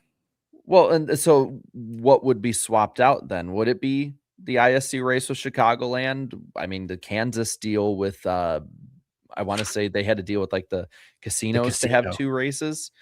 I don't know if that's I want to say that one might be out in 27. So it's like I feel like we could sacrifice 2 Darlington races, because the Southern 500 I feel like can be fine as their only race. I'm gonna be honest, and I think I said this at the time, Dale Jr., cover your ears, but North Wilkesboro was the perfect all-star race venue. I don't really see why it needed a point state, if I can be completely honest. Because Dale pushed for it. I mean, that's probably what put it over. I'm sure that's a big reason why. Also, SMI did invest a lot of money into it. Maybe they wanted to see a point, but like, do they sell more tickets to a points race than an all-star race? I don't know. They seem to sell that place out pretty well, the last couple of years. So I don't know. I think it's a little silly that being a points race essentially pushed Dover into the all-star slot. Like if North Wilkesboro is this weekend, I'd at least be a little excited for it. As it is, I have absolutely zero interest in Dover, compared to most other races. But the Stars are gonna, and I'm not any more excited for North Wilkesboro this summer. The honestly, Stars are gonna shine brightest, Eric, at 1 p.m. in the afternoon. That's like the one race I'm okay being a night race, and they put that one as the noon Central Time start. The Stars will shine under the sun of Dover. If it wasn't for the fact that they have such good funding and commitment from Food City each year, I feel like I could see Bristol sacrificing their spring race to be the all-star race again. They've had it before, but it's been since 2020 since they held it their one and only time. But I don't know that the people at Food City would like that it did, nor do I think NASCAR would like calling it the NASCAR Food City All-Star race. I mean, I know that the NASCAR itself values it, but can we stop pretending the All-Star race means anything anymore? Like, the Clash has outshined it the last couple of years anyway. I mean, a Wednesday night Clash is probably going to get remembered more this year than the All-Star race is. Make it a 37th points race. I honestly forgot the Clash was pushed 3 days late this year. I've already forgotten that happened. What a cluster that was. But you remember the race. There's a similar conversation is being had in the world of college football, where they're debating if they even need like the end of the year conference championship games. Probably don't. Not anymore. So same thing. Do you need the All-Star race? And Eric, I'm not much of a NBA person, but wasn't there similar conversations to NBA All-Star game? I mean, I feel like every All-Star game outside of like baseballs is kind of in flux right now. Like, I'm trying to think, maybe hockey. Even the NFL Pro Bowl makes no sense these days. Yeah, nobody really cares about the Pro Bowl. The NBA All-Star game is nowhere near as exciting as it used to be. Baseball, I still enjoy baseballs. Home run derby's fun, all that. But other than that, yeah, this does just sort of feel like it disrupts the momentum of what's been a pretty compelling season thus far. So I don't know, but if it, I still just think it's absurd that they swapped Dover and North Wilkesboro. Essentially, I don't understand why there was such a strong push to make North Wilkesboro like 100 laps longer. Like, I don't know, just it should have stayed the All-Star race. What if the All-Star race became similar to the Pro Bowl? Like at the end after the championship, we have we give it like 2 or 3 weeks and say, hey, one of these, like a 5 Flag Speedway or Smyrna or something like that, we're going to run an All-Star race in the warm weather down here just to send you off one last time. I don't know what purpose any of it serves. Like, now they're, like I said, like Dale Jr. and like Elijah and them are talking on Twitter about multi-class racing for the All-Star race, and I'm like, maybe that'd be fun for a year, but that's the thing, is we keep throwing shit at the wall for this thing, and none of it sticks. Like, all the North stuff Wilkesboro was sticking. That's my thing. Is like North Wilkesboro had a vibe. It was fun. I don't know why we that felt like it was becoming a real tradition. It's close to Charlotte. It was promoting the Yeah, but 600 still. what really set it apart, like as the what made it special as No, the that's All-Star fair. race other than Wilkesboro? It's like everything that made the All-Star race special, NASCAR's adopted double file restarts, special paint schemes, more races under the lights. They adopted all of those things that made the All-Star race special. The purses have went up, so now a lot of races hit the similar points of where a win. Like, let's just make it a points race. Let's keep the momentum going. Honestly, yeah. I'm totally with you at this point. Just make it a points race. The only part that I push back there is something about my OCD hates the idea of 37 points races. Doesn't that just sound wrong? 17 NFL games, Yeah, that just doesn't. I still not used to number. That. Yeah, but anyway, we can move on. Chicago. So Jordan Bianchi had brought up this morning, basically, not many details on it yet, but that there's more positivity growing at the option and likelihood of the Chicago street race coming back in 2027. It's worth noting when they gave their "we're not coming back next year" thing, they basically said we're putting it on pause. So we kind of all knew that this was an option. I will say there would been nothing really talked about. So if they've gotten far on this, good on them for keeping it a secret for so long before schedule sleuth Bianchi found it, because he's the guy for that. Yeah. So I made a video going in depth on this today. I think there's 3 options that you can have with this. There is the Chicago Axes Chicagoland, which would be a damn shame. No bias at all there. But that's fair. That's fair. Yeah.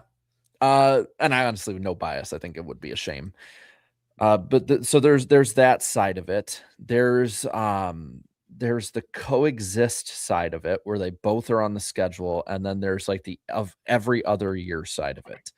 And I had said that I think the every other year makes the least amount of sense, because you get no momentum for either event. It's not like F1 where you have a worldwide audience watching your every other year thing. The coexist one, I think, is a naive approach, but I'm willing to have that naivety proven right. I feel like I think I might be in the minority for a lot of fans on this now. I don't think Chicago's area can hold more than one cup race successfully long term. I just don't see it personally. I tend to agree. I don't think the street race would keep coming back long term. So that's why I'm more like, I think it would eventually win out to Chicagoland. I think there's a chance they could coexist, only because I think the audiences for both are quite different. Like, I think you're getting more just those folks in the city or people who want to travel for the street race, whereas the Joliet race is more of, folks like you, Jarrett, who grew up going there, who maybe live in the surrounding areas, maybe live up in Wisconsin, or are willing to go drive, camp out for the weekend. Like, they are still maybe speaking to 2 slightly different audiences. So I won't rule that possibility out completely, but it would be tough, because they're probably going to run the street race, assuming it happens, which, it's not finalized yet, but assuming the street race comes back, it's probably going to be in June or early July. I think they'll try to get it off July 4th weekend. I know the city wanted them to do that. So I view it as replacing San Diego, is the way I look at it. Like, I think San Diego, most likely a one and done for America's 250th, all that stuff. So, we know Amazon and TNT want to have street races or a big event every year. San Diego's the big event for Amazon this year. Next year it'll be Chicago. That's the way I see it, kind of being a 1-for-1 swap there. So then the question is, what do you do with Chicagoland? Do you move it back to August or September? I don't know. Do you swap it out with Dover? Like, as an option? Maybe.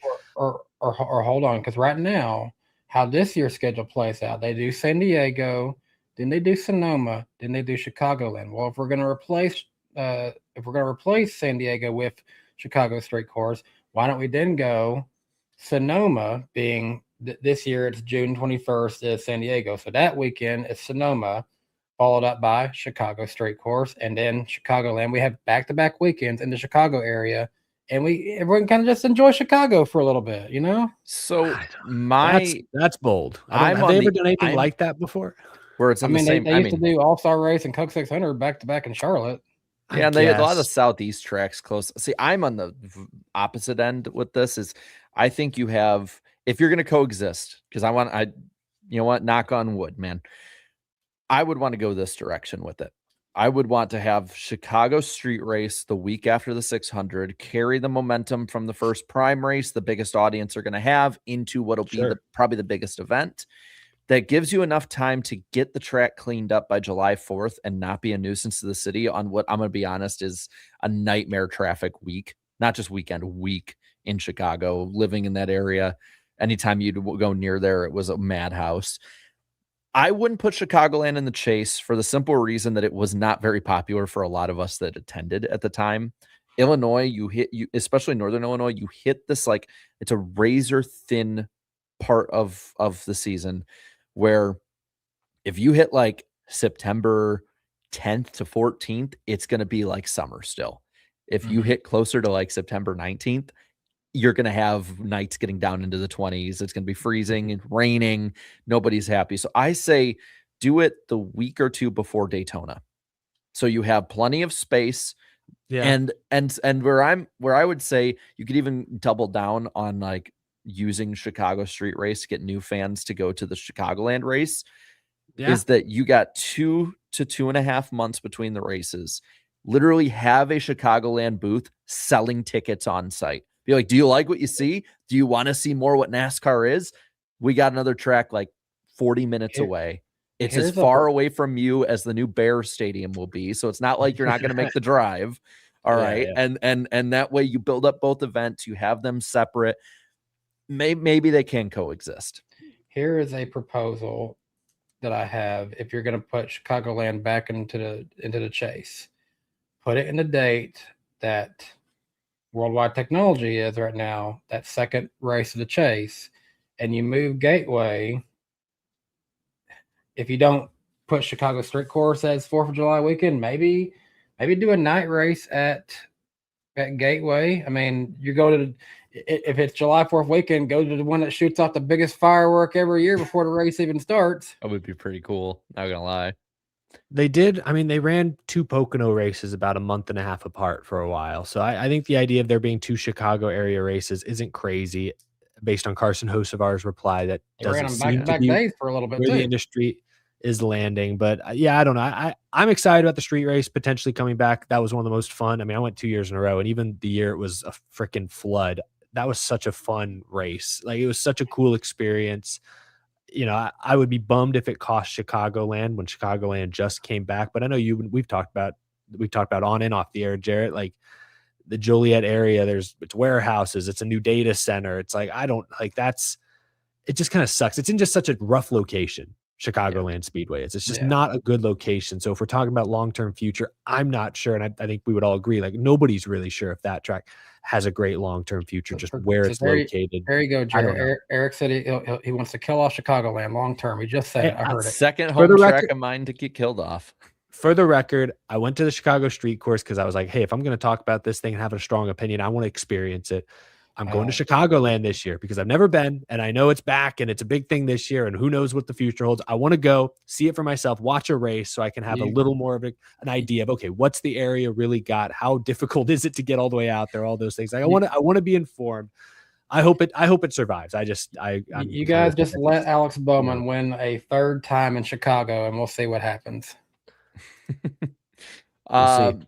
Some of the other ones kind of probably pick up pace a little on this one because we kind of doubled down on this. But Chris Myers and Fox have doubled down on the possibility of a Monday night clash in Daytona. I think we talked about this a few weeks ago. It's probably going to happen at this rate. I mean, it promotes the 500. That part of it is good. It's prime time day after the Super Bowl. Day after the Super Bowl. That part's all good. It still makes it more like a speed week, not speed weeks. But I'll take what I can get. At least it is a full week. It would be a full week then. But I'm just not excited about another Daytona race until they change the cars. That's all I can say. Well, I would be cool with it at least being like an extension of preseason testing if you have to as well. Plus, there'll be less guys out there, so maybe people will make moves because they won't have to fall back to. Yeah, what would be the format to qualify? Would we go back to pole winners? What would we do? Probably pole. We don't need a ton of cars in the Clash or the All-Star race. Yeah. I'd say if you really want to get back to our roots, let's just do pole sitters and former Clash winners if you really need to add a few extra cars in there. We don't need to and the chase add field, I guess. No, don't add the chasers. If they make it special, make it hard to get into. and whatever That's it what we takes got to to get do. and whatever it takes to get Danica in. Whatever we got to loopholes, we got to. God, that was Wasn't that the terrible. year that they added Daytona 500 pole winners one year for Danica? Yeah, they did. And I can't say much because then they made different loopholes for Junior to get in after his 10-year Oh, shit. All-Star race deal. So Yeah, yeah, well. whatever gets Miss Chase. I don't even know the pole this year? criteria this year. I didn't even know the criteria for this year's They're all- All-Star race, I should say. Like, Yeah. because I looked at the interest and all of a sudden I'm like, oh, Brad's locked in? When did he win? Or Kyle Busch is locked They're in? all chartered teams. Yes, Noah Coleman, Danica Patrick, and Jesse Iwuji get the fan votes when the United States military suddenly steps in for Jesse Iwuji. They still have past champions are automatically in the final stage of the All-Star race, which I didn't know that was. I've lost track of who's eligible for what at this point. So anyway, Do any of us really care that much? Looking at some of the other stuff, Corey Day could possibly be in the 48, according to Freddie Kraft. That's a possibility. I think we all had talked about a few weeks ago, and Eric, you brought up, and we kind of laughed like, yeah, because maybe not. I mean, he's got a little ways to go, and that's like, well, I guess we're gonna full Kyle Larson this and just throw him off the deep end. The only issue is Kyle Larson. He had some Cup experience the year before, so are they going to get like Spire to run a fourth car for him since Hendrick can't? I mean, honestly, at this point, if they put him in that, but means Bowman gets Spire equipment, it might be a good thing for him at this point. I'm seeing better stuff out of Spire here lately. I don't know. I don't think he's ready. I think he's still at the point where he's trying to figure out, how to ramp up and tone down the aggression. Like I think he's extremely raw behind the wheel of stock cars still. Very talented. He'll get there one day. He's not there yet. But I also can see from Hendrick's perspective, you're like, well, hey, the next gen is so different. He's going to struggle no matter what, when we put him in there. Might as well get him in there now, get him some reps. Yeah, he'll struggle for a couple of years, but even if we wait 3 years, he's probably still going to struggle for a couple of years. I get that perspective as well. And also like if you're Hendrick, okay, we could re-sign Alex Bowman for a year, but then that's a lame duck season from the get-go. Everyone knows he's gone. We're replacing him with Corey Day. Like it could create a toxic environment for whoever they put in there for 2027 if it's a one and done.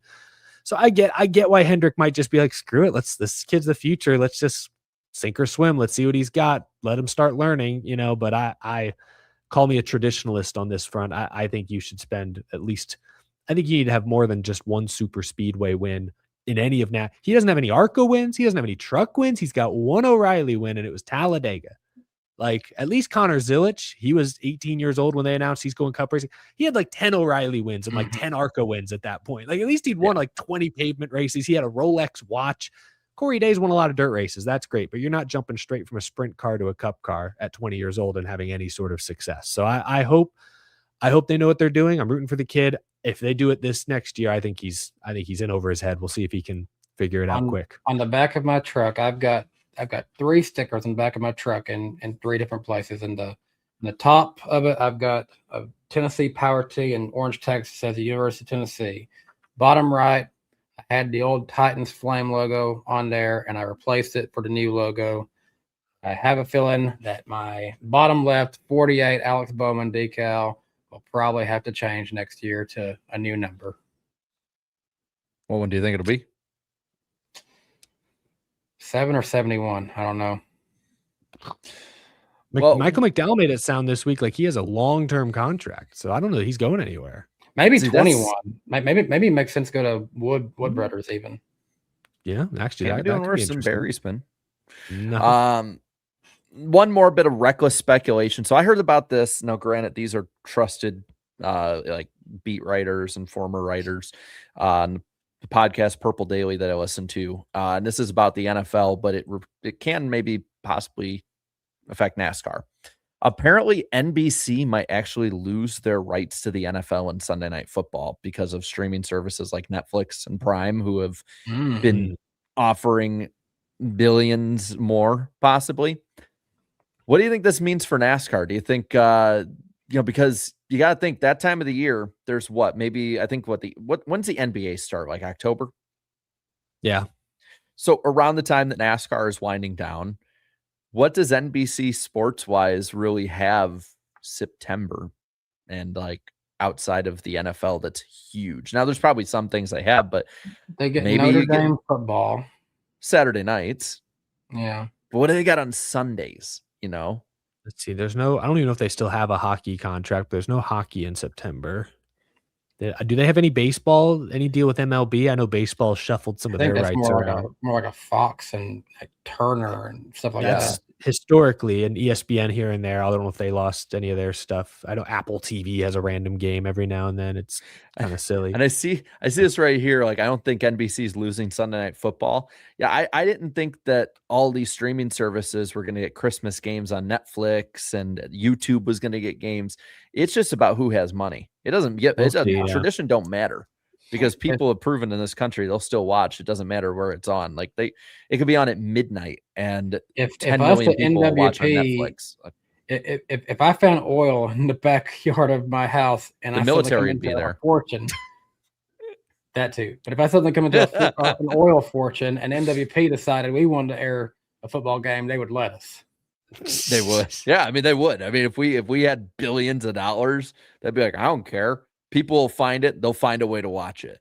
So it's going to be, it's going to be interesting because I feel like the NFL is already renegotiating their current contract, let alone their next one.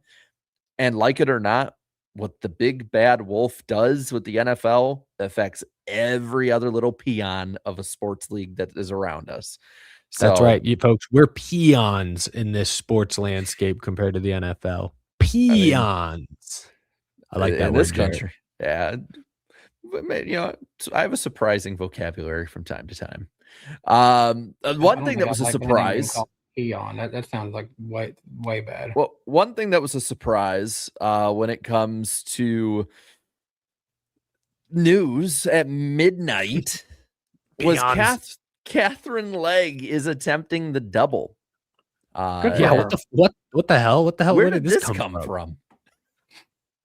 I mean, if anyone's going to do it, she's the only active driver besides Larson. I guess Jimmy. I guess you could say Jimmy's active still. They're the only active drivers. Hocevar wants to.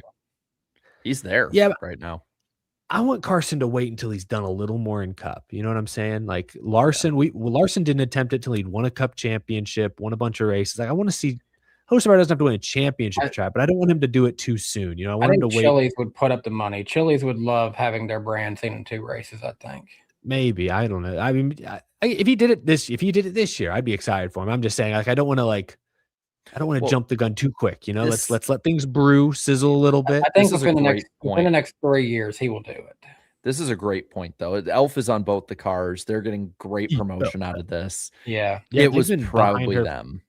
Oh, sure. Of course. Yeah. You can't do this without funding. And they've been behind her since her NASCAR return. I don't know what their deal was if they had a deal with her before then. Like, I don't know what she was racing immediately before she came to NASCAR. But I'm excited for her. We know the NASCAR car she's going to be in is going to be a 30th place car. So I don't expect much from her in the 600, but it's cool. I think she's probably going to automatically qualify for both races because there's no bump day for IndyCar Cup Series. They may only get 40 entries. So, that intrigue is not going to be there like it was for Larson and for many others in the past. But even her just doing both races, traveling between the 2 cities, day of, like that's a huge undertaking, weather permitting, of course. So I hope she does well. I hope she's able to complete most, if not all, the miles. That would be really special. I was looking at her Indy 500. She's made 4 Indy 500 starts before. Her best career finish is 22nd. So, hopefully she can improve on that in the 500 as well.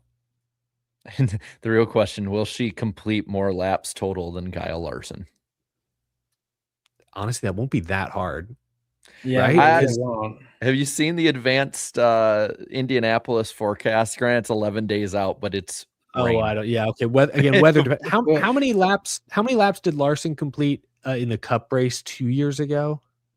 I can't remember off the top. Because he wrecked out early last year. What happened in 2024 again? 2 years ago, he never made it. Yeah, he never made it. Yeah, that's the one he didn't make. I was mixing he completed 0 laps. So she's got to. So Kyle Larson, how many laps does he complete or miles has he done? Like 500 total?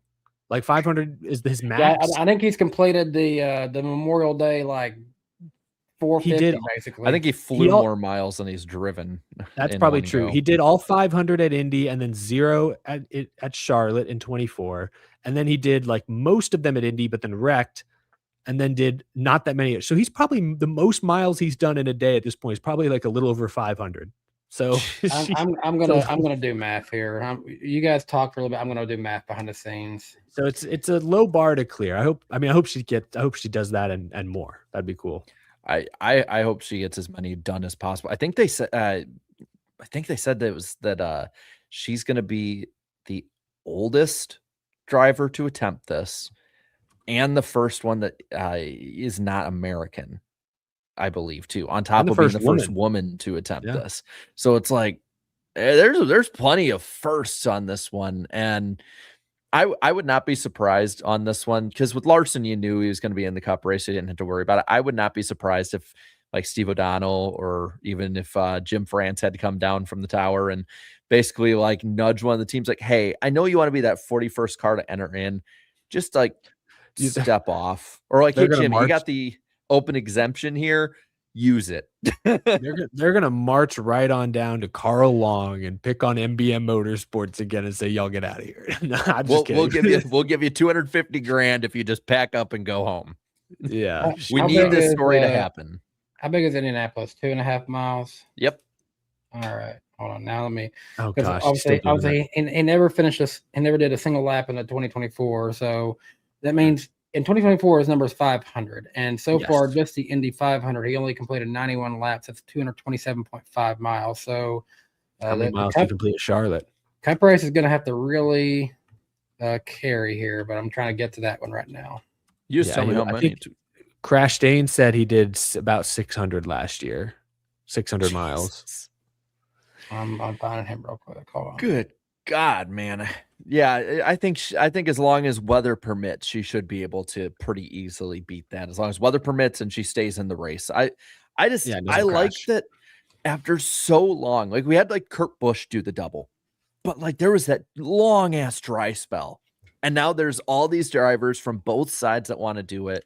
And, you know, yeah, we saw like the double header with Phoenix and stuff, but we don't see motorsports mix that much other series. And to see this keep, you know, swelling up again, like Hocevar wants to do it. And I'm sure there's a few IndyCar drivers that'll try it at some point because like they definitely seem open to like, I'm happy that we have this as motorsport fans because we didn't for a long time. I've got the math here. Kyle Larson last year completed 595 miles, and then so he was supposed to do 1,100 miles between two races each year. Combined years, he did not even reach 1,100. He hit 1,095, almost 1,100. I feel so bad. Everyone talked about that documentary that's about to come out or maybe just came out. It felt like it kept getting delayed. Why even release it at that point? I'll bet it's because behind the scenes are like, damn, what's the story here? Humiliation ritual. Our boy went out and sucked, guys. Look at this. I mean, yeah, it's like you build all this up and like, what's the finale? He failed twice. It's such a microcosm of like NASCAR the last 20 years. Every time we have an awesome story, something comes in. It's like you have this 800-pound gorilla come in with a damn sledgehammer and say, not this time, baby. Well, it's like Netflix just announced their quarterback show they're doing, I guess, from this past season, and Cam Ward's one of them. But like all four quarterbacks they chose, none of them made the playoffs. So it's like, why watch this? Because hey, do you think you're a failure? We are too, just at a higher level. Speaking of higher levels, let's talk about the Hall of Fame, guys. Next week, we're going to be getting our next class of the NASCAR Hall of Fame. So we figured we would actually come on here and go ahead and try and give our picks for them. So for the modern era ballot, these are the eligible nominees: Greg Biffle, Neil Bonnet, Tim Brewer, Jeff Burton, Randy Dorton, Ray Elder, Ernie Elliott, Kevin Harvick, Randy LaJoie, and Jack Sprague. As for the Pioneer ballot, Ray Fox, Harry Hyde, Banju Matthews, Herb Nabb, and Larry Phillips are your options. Danny, start us off. Who are your picks to make the NASCAR Hall of Fame? Like who do you think should? All right, now Obviously, I think my modern era one is probably. I'm heavily biased by what happened this year, but I'm going to have to put Greg Biffle in mine, just because this has been a big tribute year for him, and it just feels like the right thing to do, in my opinion. But the one it's a lot easier to do is Kevin Harvick. He is very clearly a first ballot Hall of Famer, put into a situation nobody wanted to be put into, having to step up and take over for Dale Earnhardt when he passed away. Proved that he's not just some, guy who's not up to the challenge. He instantly won, 3 weeks into his time with the team, went on to win multiple upon multiple races, was a championship winning car owner with Kevin Harvick Incorporated, Ron Hornaday winning him a Truck Series championship, won many races as an owner driver in the O'Reilly Series, in the Truck Series, accomplished a lot as a team owner, and then accomplished even more as a driver. 2014 champion, 2007 Daytona 500 winner. So much contributed by Kevin Harvick. He is very clearly a first ballot Hall of Famer, in my opinion. The Pioneer ballot, I got to go Harry Hyde on this one. Okay. Eric, who you got? As for me, Kevin Harvick's the obvious choice. First ballot Hall of Famer, champion, 60 wins, all that good stuff. Just think if he hadn't been in Richard Childress Racing Equipment the first 12 years or so, 13 years, I don't know. I mean, RCR was maybe a little better back then than they are now. Hey, he won his 500 for him. Yeah, but so did Austin Dillon, and it's the Daytona 500. See earlier conversation. Although Austin Dillon also won the Coke 600, so I guess what do I know? Harvick's the obvious choice. So when it comes to Greg Biffle, I think the question, because Biffle's been on the ballot for a few years now, and every year I feel like we all talk about Biffle as one of those guys who's very borderline, who are like, yeah, maybe not quite this. He's not getting in over Jimmy or Chad. He wasn't getting in ahead of Kenseth. He wasn't getting in ahead of Truex.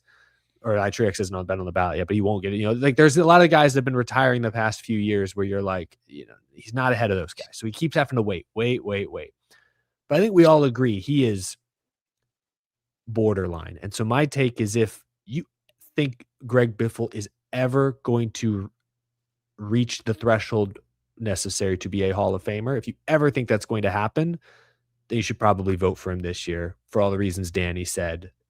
The tragedy. He's a champion of 2 series too. Let's not forget that. Oh, I think his resume is. I think if we're just looking at resume, not factoring in anything else, I think he's borderline. Like I would not have voted him in. Even now, I might. I think you could argue Jeff Burton has a stronger resume. Neil Bonnet is a legend himself. I think even now, if you take away the off-track stuff for Biffle, it's very, very, very competitive, very, very close. But I think when you factor in what happened this year, you factor in the just the temperature of the industry, I think this is probably the year to vote Greg Biffle in, because I think he is going to get in 1 year, and knowing that, it might as well be this year. So I would go Biffle and Harvick on the modern era. I like what one person said in our chat too, that Biffle should be in the Hall of Fame for all of his humanitarian work too, and that's another factor. You mentioned the off the track, not just the tragedy, but the other off the track stuff. I think it's definitely swaying my decision that this is appropriate. This is the year for it. I feel like we have awards for that, and we have awards for off track stuff that doesn't have to do with your career in NASCAR. I'm not saying that it's shouldn't be commended. I think he does have a Hall of Fame career. Don't get me wrong. And if he makes it in this year, he will be a deserving Hall of Famer, regardless of the circumstances. I've never been a fan of giving people awards that they weren't really close to. I think Jeff Gluck put in that he wasn't even top 5 in voting for last year, which surprises me, because I've had him like 3rd or 4th for like the last 3 years in a row. I have to, but yeah. it would definitely be clear as to why he's being put in, and I think he deserves it. I don't know. That's just a me thing. I've never been a fan of awarding people for a career because they died, and that would in a large part be what puts him over at the top. And I don't know if that's necessarily honoring as much as people might think. That's again, I might have a different take than everybody else on that though. But who's your Pioneer ballot? I'd go Banjo Matthews. I think I'd had him on there for like 2 or 3 years in a row now. I mean, none of us were alive for any of these guys at their heights, doing their thing. I That's just go off. why it's the Pioneer ballot. I will say, when I went and toured the Georgia Racing Hall of Fame a couple years ago and spoke to Bill Elliott and David Sosby and folks that are very in tune with the Georgia racing history, Ernie Elliott came up a lot. And so when Chase brought up Ernie in one of his press conferences recently, I thought that was kind of cool because Ernie was key engine builder, key part of some of Bill's success in the 80s. I don't think he's Hall of Fame. I don't know that he's Hall of Fame material, but he's in the Georgia Racing Hall of Fame and deserves that with 100% certainty. So a lot of cool names on the list, but I'd go Banjo Matthews because based on everything I've read and seen, I think there was a year in the 70s he built every single car that won. Yeah, like every Cup winner that year, he built that car. I think it was 78, 1978, yeah. All 30 races. The empire he had built. I'd go Banjo Matthews. Also has a sick name. And so I'll roll into mine. So I agree with obviously Kevin Harvick. I think we're across the board Harvick. I agree on Banjo Matthews because basically you wouldn't have most of the field in the 70s without him. There, I saw it was an estimated. It was estimated that his cars won 262 of 362 races in between was it 74 and 84. He built an estimated half of the cars that were fielded in the 1970s. Like that's just unmatched. And that kind of contribution to the sport. I mean, you literally can say NASCAR would not be the same if not for him. And I think that is Hall of Fame right there. I'm going to put Randy Dorton, the engine builder from Hendrick Motorsports. And I've been pounding the table for him, I think, for basically as long as he's been eligible. That we talked about this. But I mean, championship winning 3 times in trucks and Cup, once in O'Reilly, won 3 Daytona 500, 6 600s, which for an engine builder, 6 600s. I mean, just think about that. 4 Brickyards, 7 Southern 500s, 1 with engines built by him, 136 wins before his passing in 2004. I think that, like we talked about with Banjo Matthews, I think a lot of those people behind the scenes get overlooked too often for their contributions. I think he's one of them. Hendrick Motorsports would not be Hendrick Motorsports without Randy Dorton. Yeah. So, strong take. I like that you went different. I like that you went varied than us. No mention for Jeff Burton though. Jeff Burton was the guy I was borderline on just because he's got I can say the borderline. O'Reilly wins. I think his TV work and stuff beyond, he's the head of the driver advisory council. Like I would have considered Burton the mayor, but yeah, we'll see what happens. Well, let me ask y'all this random question. When you think of Jeff Burton, do you think of him more from his Roush time or his RCR time? I mean, I didn't watch for his Roush time, so I'll say RCR, but he had more success at Roush. I feel like he was very front loaded on Roush's success. He did win some races at RCR, but I will say this: my favorite Jeff Burton paint scheme. And I'm actually about to tweet a picture of it just because I feel like it's such a underrated car. We saw this sponsor with a few different teams, a few different drivers, but man, what they rolled out in I can't remember if they were there in 2009, but in 2010, I know they had that Caterpillar car with the exposed bulldozer treads on it. Like that was such a very cool paint scheme. I have the Exide one over here. I can't grab it. It's across the room, but I feel like had Biffle's tragedy not happened, Jeff Burton, I think, would be the one that would get in with Kevin Harvick. And I think third last year, something like he was up there. If he's there next year, I think it's a lot easier unless another name comes in I'm not expecting. Yeah, who would be eligible next year? Would Truex be eligible? Truex might be. I do think it's a little quick how fast people become eligible. I think it should be 5 years. 3 seems a little fast, but I don't know. And even then, Truex is one of those I'm probably going to be skeptical because much as I say Jeff Burton was front loaded, well, he was kind of backloaded. The success came at the end. But Truex won a championship, and I would argue Truex's season could be argued as one of the greatest, if not top 5 greatest seasons. Truex's season that he won his championship is the only season I look back on, in the modern era, that would have won a championship in every single system NASCAR ever ran. That is cool. is Yeah. unparalleled. I mean, I looked back, and granted, I know they would have raced differently. So, you take that with the grain of salt that is taken, but had they run the original chase, he would have clinched a week early. Like that is one has ever done that in this If you look era. back at those last 10 races that season, I think it's literally that's like fourth, third, second, first, fourth, fifth, third. Like he was just a machine down the stretch. Yeah, he's that championship season just puts him over the edge in a lot of ways for me. All right, so we looked back. Let's look forward. Let's go to our prediction segment, guys. Let's have a little fun. Yeah.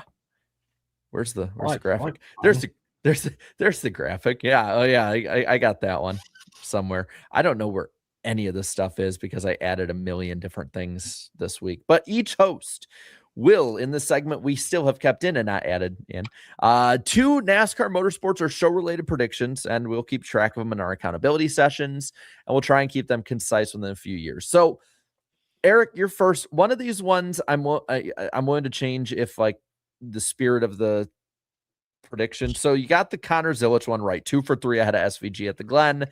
I think you said off the record the correct ones as well. Nice. The tire barrier one. The tire barrier one. So there were ones that were like the ones at the bottom at turn 1 were moved, but nothing was like super repaired or replaced, I don't think, unless there was like a wall during the truck race. You should have just said a wall in general, because then Cody Ware would have done you a favor. Yeah, I was too. I'll take the L because I was a little too vague, I think, on that prediction. So I think I was really just trying to get at someone was going to hit the barrier and they were going to need to like pause to like go put it back, and that did happen. You were probably I didn't thinking of that big one out after the carousel. That's probably what you were thinking of. Well, no, I was thinking of turn 1 because I was thinking like a restart. I was thinking basically exactly what happened with the trucks, but I didn't really word it very well. And I think in hindsight that was kind of a layup that someone was going to hit those things at some point this weekend. So I'll take the L. I think that's fine. For me, nothing. Though I think a few might come off the board this week. Danny said SVG would lead the most laps in all 3 Watkins Glen races. The truck race, did he even lead a lap in that one? He did not. Brad Keselowski getting a top 10 at Watkins Glen. He did not as well. So for this year, Eric leads at 60.87. I'm at 52 flat. Danny at 29.17. All time, I'm at 38.32 still. Eric at 35.11. So up into the 35s now. And Danny at 31.98. All right. So Eric, kick us off. What's your first prediction? I'll start with a road course prediction since we just wrapped up there. Michael McDowell finished 5th at Coda, 2nd at Watkins Glen. We've got 2 more road courses coming up next month. I predict Michael McDowell will sweep top 5s at road courses this year. I talked about how far ahead Justin Allgaier was earlier. I'm going to double down on it. Justin Allgaier will clinch for the O'Reilly Chase by Chicagoland by the end of June. In random driver, I'm going to say Jarrett will reach 10 drivers he has stumped us on before Danny and or Eric reach 50 correct. I have no idea which ones I set up, but I actually set them all up before the season just so that I wouldn't be biased into changing any for predictions like this. So right now where Eric and I are, we're about a decent way away. I'm like 41, Eric's 39, so we're getting close to 50, but Jarrett's at 8, so that means he's going to get there. He's going to stump us at least 2 more times before one of us will hit 50. Oh, I do. All right, Eric, what do you got? Oh, me again. Yes. I think the fan vote winner this week will score a top 15 in the All-Star race.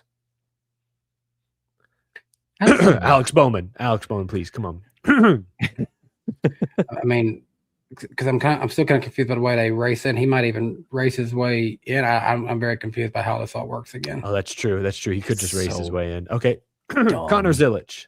I just hope it's not Noah Gragson. It's probably If it's Noah could again, be. he is not scoring a top 15, and I am screwed. All right. I'm going to make this one, and it's going to be very specific, even if we have the same track. The 2027 All-Star race will not be 350 laps. We can come back to Dover and have it scheduled at 350. We could have it rained out in the middle. We could have it go to overtime. We could have a whole new track altogether. I'm going to say it's not going to be 350 laps next year. I think that's a reasonable prediction, especially now that we know Dover's future is weird and Chicago's weird and schedule is weird and watch it's everything's weird. 350 laps at Bowman Gray. I'm just like, yeah, I guess. I guess you never know. Caution laps don't count. Danny, what you got? This weekend, Friday through Sunday, I am fishing in the Big Bass Tour on Lake Chickamauga, and I'm going to say that I will catch at least one bass 5+ pounds in the Big Bass Tour this weekend. Damn, son. Me and Claudia both caught one over 5 last year, and I think I can do it again. I hope you do, honestly. Like, I give us the picture and let us pop it on screen and everything. And you can track the tournament results live on the Big Bass Tour's website. They do. Be careful how you type that.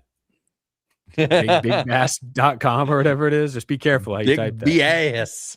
It's bigbasstour.com, Okay. and they will have the live leaderboard every day, Friday through Sunday. So hopefully you see me pop up. They only show the top that they pay the top 10 heaviest per hour. So if you see my name pop up in the top 10s per hour, then that's a good thing. But hopefully it says something starts with 5 for me to get a prediction right. Damn, almost weigh as much as my kid did when she was born. All right. Well, I like these. These would be some fun ones to follow this week. Mine were all show related, like host related this week. I like those ones though. We don't have as many of them, so they're fun when they pop up. But what also is really fun when it pops up is random driver of the week. So I'm gonna have to have you guys hide the chat. So much fun when it pops up. All right, bye, chat. I'll see you in a minute. I can see the chat though, at least. So that's nice. All right. So in the last 5, actually a while ago, Eric had one of them with David Starr. He's been on a bit of a dry spell. Danny has 3 of the last 4 with Dave Marcus, David Ruderman, and Brian Scott. And I got you all on Buddy Arrington. All right. Danny leads 41-39 over Eric. I have stumped them 8 times in like what are we on? Like 2.5, 3 years now. It's been a long ass time. All right. This random driver is as old as NASCAR. Well, I think Jared's going to stump us then. Yep. Okay.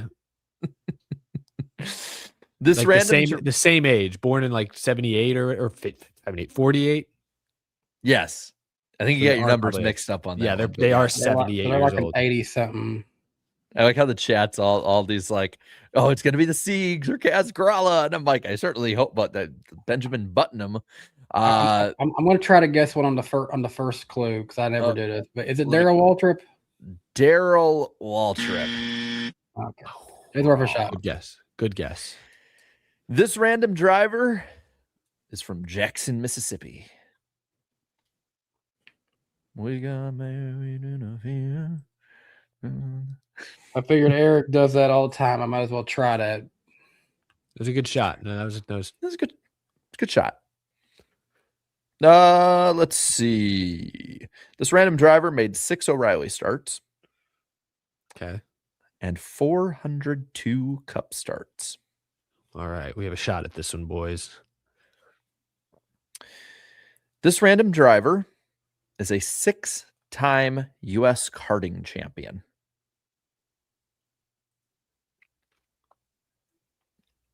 Okay, so like actual go-karts, not cart, C-A-R-T.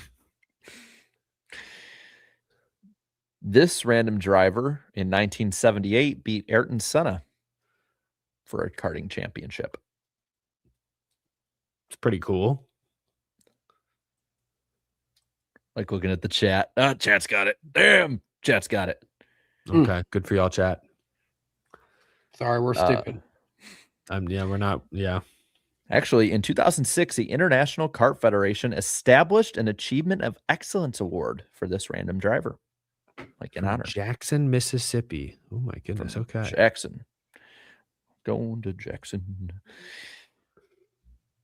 This random driver was in the same rookie class as Jody Ridley and Kyle Petty. That's incredible. I'm going to tell you something. This random driver, in spirit of this week, raced in 3 all-star races. So they must have won some races probably, but not a ton. They only raced in This 3. random driver spent 3 races in the Yates number 28 car. 3 races. That's so specific. Oh, that should be a dead giveaway. It really I love should. this. Mm.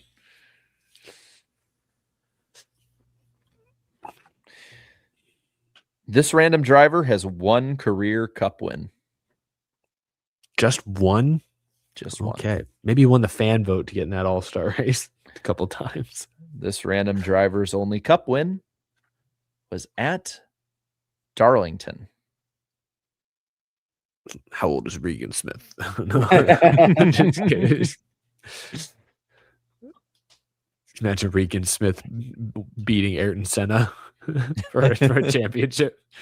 Well, this random driver also won the 1981 Daytona 500 consolation race, which was like basically an LCQ back then. I forgot they even did something like that. Wow. I have numbers and manufacturers, so if you want to take Please. notes, go for Let's it. do these numbers. All right. 1, 4, 6, 7, 9, 15, 17, 24, 28, 66, 75, and 83.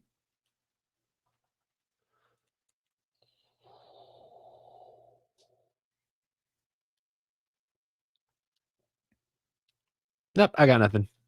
Do you guys want the manufacturers too? Sure. I don't think that's going to help much, but yeah. Chevy, Ford, Pontiac, Oldsmobile, and Buick. That's not as many as I was expecting. This random driver was sponsored by the likes of Uno, Kmart, Haviland, Motorcraft, and Cartoon Network. Oh, the Cartoon Network, I feel like should give it away. The 20. Wait, that was the 20. What car number would that have been? That should give it away, but that somehow makes it more confusing. I'll give one that I haven't had written down as a clue before I go to a more obvious one or ones. This random driver was talked about in particular by Slap Shoes in a video about being one of his favorite drivers. Oh, because Lake of- Speed. Yeah, Mike Yeah, that's the Eric got it first. everything I know about Lake Speed. I know from Slap's video, but Literally- I forgot much of it. The last clue was just spam. And I was just going to go, Yeah, the spam car. spam, The spammity old- spam. Number 9. That should have Yes. been. Yep, Lake Speed, both one of got- the coolest names ever. we both got it like the same time. That's funny. Yeah, you just said it first. So I got you squared away at 40 now. Needed All that right. one. Well, we've been pushing it off for all night now. Let's go and actually go to Dover for the All-Star race, shall we? All right. If we must. If we have to. Mike Joy will be waving the green flag for the All-Star race, which is the last Fox race of the year. Make of that what you will. So I have it. Let me see if I can find the I have the photos of the format. Oh, I don't even give a shit. I have, let's see. Just tell me, show me who's out front. I don't. I got to hold on. I got to move all this stuff out of the way and pop us over here, move that back down, and then pop this sucker on screen. There are 3 freaking pages for it. They had to split the first one up into 2. The full field starts the first 2 segments of 75 Oh, laps. fuck me. This sounds like the start of the pacer test. The Fitness The Fitness Grand Pacer Pacer test will test. begin with 26 drivers. Like, oh my Well, God. top 26 from the first segment are inverted in segment 2. The remaining drivers line up for their finish for segment 2. And then the lowest finishers behind the top 26 or 25, I don't freaking know. They make it to the next one. They consist of winners from last year and this year, a fan vote winner, hang the banner, and past series champion and all-star winners competing full-time, and then whatever remaining drivers are left. And they also will include any driver with a consonant in their last name. Let's see. God, there's the fact that I have to add a second page. That this is, how did we make NASCAR complicated? He says cool graphic. Yeah, and so they're qualified the day before with the pit crew challenge, I believe. And then they have their practice. Watching. That'll be fun to watch. I'm looking forward to that. Yeah, it's because it's the best part of the Cup weekend. Yeah, this is the All-Star race brought to you by Still isn't Common as Core. good as when they were in a stadium battling each other, but Basically, all you need to know is the first 2 stages. It's like you want to be in the top 26 to get inverted, and the best average finish of the open cars get into the show. That's what you basically need to know. And then the final 250 or 200 laps, whatever it is just straight up race at that point, more or less. Let's add in that they will be applying resin across the entirety of the turns at the start of the weekend. What? at least by the time Sunday gets around, it should be pretty well worn in. Here's what I'm thinking. Here's what I'm thinking with this, at least is the idea, is because Bob said that they were doing it to rubber up the track. My idea is when you watch a Dover race, it every year, Fox, TNT, it doesn't matter who has the race, they show the side-by-side of the end of a run before a caution, and then they show how much the rubber got cleaned up on the track from the hot tires picking the rubber back up and how the track is cleaned back off. So my idea is maybe that's meant to keep the rubber down on the racetrack. I think it's just going to lead to a shit ton of marbling, but we'll see.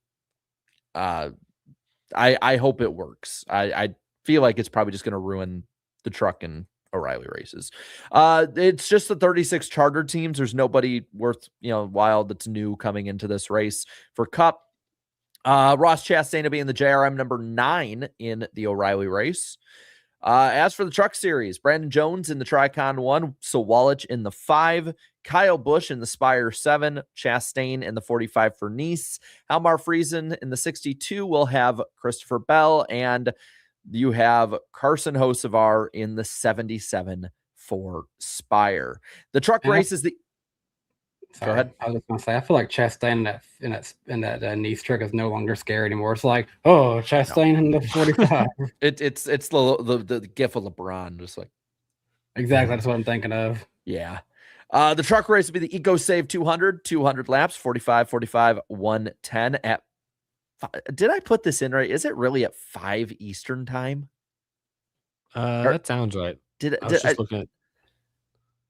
Yeah, 5 Eastern. That was a good idea. And the track does not have lights still. FS1 and Fox 1 with NRN having the radio coverage. Last winner here in 2020 was Zane Smith. Been a while since we've said that. The O'Reilly race is the Bet Rivers 200. Same amount of laps, same stage lengths, same everything. 4 p.m. Eastern time start on the CW. And is it on MRN or PRN? Yeah. Would it be PRN? It's PRN. It's so PRN. the All-Star race is on MRN. This always bugs me every year. That's it. Leave it all in one. Anyway, Connor Zilich is the winner from last year. And then the All-Star race is 350 mother loving laps, 75, 200 at 1 p.m. Eastern time, noon Central on FS1 and Fox 1. Last time we have to say that for Cup all year. On MRN, Christopher Bell is your winner. Danny, what's the weather looking like? Can that at least be good? Let's see. We got our weekend weather report coming to us from meteorologist Jeff Bork. Dover forecast. All-Star weekend is looking fantastic for Dover. High pressure remains in control, keeping rain chances slim and bringing plenty of sunshine. Friday will be cooler with morning lows in the upper 40s, giving way to highs in the low and mid 70s. Saturday is a tad warmer with lows in the 50s and highs in the low 80s. Sunday will be hot for this area at this time in the year with a muggy morning in the 60s, giving way to highs in the upper 80s to lower 90s. There is a slim chance of showers Saturday into Sunday, but not much will make it to the I-95 corridor, let alone east of there. And also, since we are in the month of May, he's given me an honorable mention for Indy 500 qualifying taking place this weekend. For Indy, the Midwest will be amidst an active pattern impacting the festivities for this weekend at Indianapolis Motor Speedway. Rain holds off most of Thursday. Friday does have a round of showers or storms in play, while Saturday will have a meaningful round of thunderstorms move across central Indiana. There may be significant disruptions to qualifying on Saturday unless storms can get going quicker and rapidly move east by midday Saturday. Sunday features more dry time, though. Nice. Pick points. Eric with the lead at 207. Danny -6 in second. Chat -8 in third. And I'm in the basement still. -10. Yay. My tanking for SVG strategy worked phenomenally. Thank you, Shane. Thank you, everyone. Congratulations. And Jarrett's all roads lead right back to the basement. Yeah, at least it's close. At least it's close, which means we're going to lead on in with the picks to win the Truck Series race. And I'll go with the guy that won on concrete last, Christopher Bell. All right, who's the check out? Who's the check out? That's right. Chat gets to go earlier this time. They've been in the lead for a while. Yeah. They going Kyle Busch? I see a bunch of sevens. It looks like 11s. I think there's some honey cuts. Like trying to pay attention to both screens, and I'm like, there's a good amount of honey cut sneaking in, but I think it's KFB. I think they're leaning Kyle Busch, but it's not. It's pretty close. It's like 60-40. Yeah. Go ahead and pull him because I just saw 3 honey cuts in a row. Go ahead and pull him. All right, 7-11. 7 or 11, boys. Well, since mine is neither of those, I'm gonna get Carson Hocevar actually. He's mine. Good. Mine is gonna be whichever one the chat does not pick, so I will have to wait. Oh my god, it's actually close, man. Yeah, it looked like it was pretty close in the chat. Probably a good idea to poll. But I think it's laying more honeycut. Yeah, I'm gonna end it in 3, 2, 1. And it is honeycut. Oh, that's who I wanted. All right, I'll take Kyle Busch. Alrighty. Well, that means we head on over to the O'Reilly race. So who wins the O'Reilly race this weekend? I'm going to go chalk Justin Allgaier. Monkey. A monkey. Watch, he doesn't win. Chat skis, who you got? Who you got? A lot of options. A lot of good choices. Stop saying 7. That one's gone. Someone said nobody. All right, you can just not pick. You can just skip pass. They said pass. Oh, okay. They're going Carson Quaffle pretty unanimously, I think. Really? Yeah. Interesting selection. A lot of ones. He was decent there. Yeah. All right, we'll give him Quaffle. All Dan, right. who you got? I'm going to go Jesse Love. Yeah, it's a pretty good pick.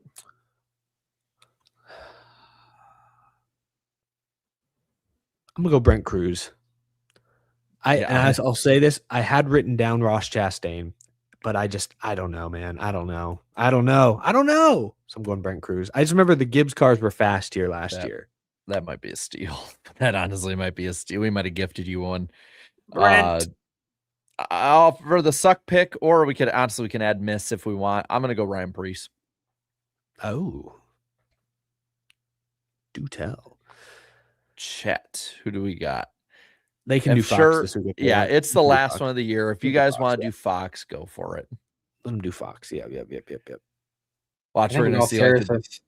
All seriousness, I see a lot of 22s. Yeah, I was going to go Logano. I really thought I mean, I can give him 2. Who cares? It's a suck pick. Go Logano, because that seems to be the driver I'm seeing the most. I know, but I give him like it's a suck pick. Like if we wanted, we could make 34 suck picks a week if we really wanted to. So, who do you got, Danny? From the highs to the lows, SVG. Oh, good pick. And then Eric, you said Logano. I said Logano. Yeah. All right. As for dark horses, I am going to go with Alex Bowman. It's a good pick. I like that. I bet you do. I'm going along with your pick or your prediction from earlier this year. Yeah, I did. What I say to finish? I think it's top 5 or hold on. I got the entire document over here. I'll just pull it up on my end. I can't remember if I said 10 or 5. I think 5. You said 5, top 5. Okay. Are they going Bowman? I haven't seen. I was looking, so I haven't seen the chat. I'm seeing a lot of 48s and 77s, but I think more 48s. All right. Who you got, Danny? Chris Buescher.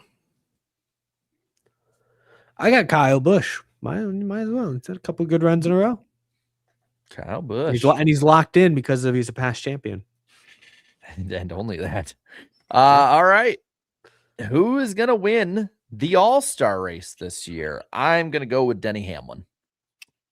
Monkey. Oh, Monkey. Yep, that was my number 1. Yeah. Same. All right, chat. Who y'all got? I saw some 19, some still putting the 11s in there. 9 is coming in like crazy. I mean, to be fair, like you could argue he should have won last year if things had fell right.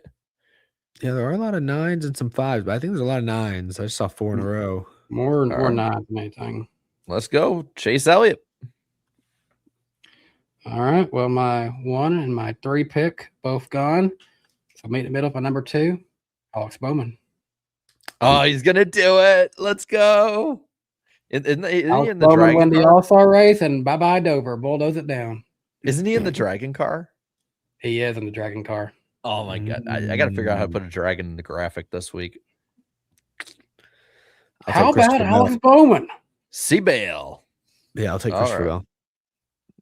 So we basically got Gibbs versus Hendrick this week in our picks. All right. Yeah. All right. Well, that was No a lot wedding. of fun. And remember, next week, before we head on into the Super Chat cooldown lap, NWP is on Danny's channel. I pointed the right way this time. I just hit the Woo! Woo! Hopefully, we are celebrating 5-pound bass caught by Danny B and Alex Bowman All-Star race win. I hope, honestly, at least for the bass part, I hope so. Like that'd be pretty cool. All right. Well, let's roll back into the super chats. We got a lot of them, so we're gonna have to roll through them quick. Hendrick was a complete no-show Sunday. I would tend to agree. I think we did talk a lot about that. Yeah. I think they'll show up this weekend, all of them. Yeah.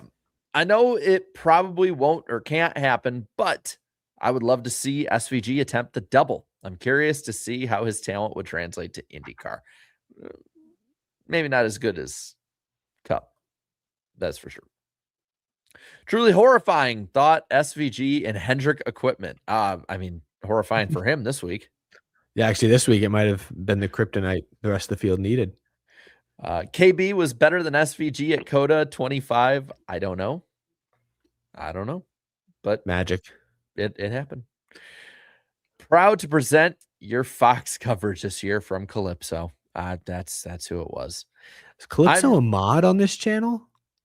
I didn't think did I give Calypso? I don't know. Can somebody give someone else mod status, or is that like an emoji? I don't remember giving Calypso mod status. They're playing a dangerous game here. Let's hope it's just an emoji. Anyway. I mean, I think they proved overall to be relatively harmless. I didn't think I did that. Like, I'll keep eyes peeled. All right. Calypso, comment real quick. I want to see if you turn blue. I didn't do. Did somebody give Calypso mod status? Like, I'm actually, I'm genuinely wondering this stuff now. Speak, Calypso. I want to see you turn blue right now. We'll find out. I'm rid of Fox for 2026. Ha! Hallelujah. That's what you meant to say. Yep. 98 Doom. Oh, sorry. There we go. Fox getting distracted by a tent is like when Peter Griffin got distracted by a plastic bag when he was supposed to film Stewie. Oh my gosh, they are a mod. They're blue. Can mods give other mods mod status or something? Because if that's the case, like, why? We'll figure that out. I don't know. We can trust Calypso, I think. I'm I not so streamed. sure about that. Don't abuse your power, or else that will change. We're gonna fix that right now. I stream too damn much to no. To clarify crazy. my last super chat, I'm spending this weekend at CTMP and will miss the All-Star race. Look at you. Damn. I just tested it. I'm not able to add new people as mods, so I don't know how that was done. I don't know how it was done, but it's undone. She has her methods. I like how NBC has announcers around the track for road courses to catch all the action. Fox is just phoning this in at this point. I agree. Katherine Legge doing the double means the return of the legendary "my leg" meme. That's the next sounder we got to get. Oh yeah. Fox hacking NWP behind the scenes. Yeah, we had a little glitch earlier, I think, in the first half. Yeah, we did. It went off. If Chicagoland is replaced with Chicago streets, angry emoji. If Dover dies like Fontana Fontana, I will not forget. Sorry, I was thinking we would have another Fontana Fontana. was brutally mutilated and forgotten about. Bowman in the 178,988 at JRM would win 5 yearly. And O'Reilly, yeah, I could say that. Yeah. Let's see, next one here. Any driver Eric dreads doing the Monday chat with? I mean, there are some guys, like, it's fun when Chase Elliott wins, but he's a hard guy to get to come out of his shell. So he's a challenge, but it's fun when Chase wins. Pete fans are happy. There's nobody I like actively dread. I would say, yeah, I don't think there's anyone I actively dread. I've been hard on Riley Herbst on this show. So if he squeaks out a win at a super speedway or something somewhere, that might be a little awkward. Hopefully Gibbs wins again, because you're kind of owed one from that one. Yeah, Ty's another one who's kind of hard. He's hard to get to, like, really, he's also a hard interview. Well, I think anyone who's watched an interview with Ty Gibbs will agree with that. He's a hard interview. Let's see. Chris Buescher wins one. He is modern Matt Kenseth. I love it. He's got a great pit crew too, like the Killer Bees back in the day. Hocevar being the second best Chevy driver in points, this consistency-based format isn't being talked about enough. Such a step up from last year. True. It's a good point. Yeah, when you factor in the rest of the Hendrick cars are kind of iffy. That's a great point. Chicago street course was garbage. Why go back? A big ass market, and they had some pretty crazy moments. It was not garbage. Yeah. It was okay. Thank you, David Bell, for the one. Yeah. Thank you. Sheldon Creed Stadium Super Truck throwback. When he vaulted through the mud. Yeah, that's funny. It's Zamboni time. I can only imagine watching SVG on road courses is what old heads felt watching prime Michael Jordan in the 90s. A master class. Yeah. It's a good comparison. Live telemetry should be restricted to teammates. I mean, I'm fine with everyone not knowing what everyone is doing with their SMT data, but I know Bianchi put out a puff piece on the Athletic with an approved narrative for the Glen in May, but we saw the real reason. NASCAR wants to blunt SVG's influence by confining his wins to the first half of the season, but it's back in the chase. I don't know. I don't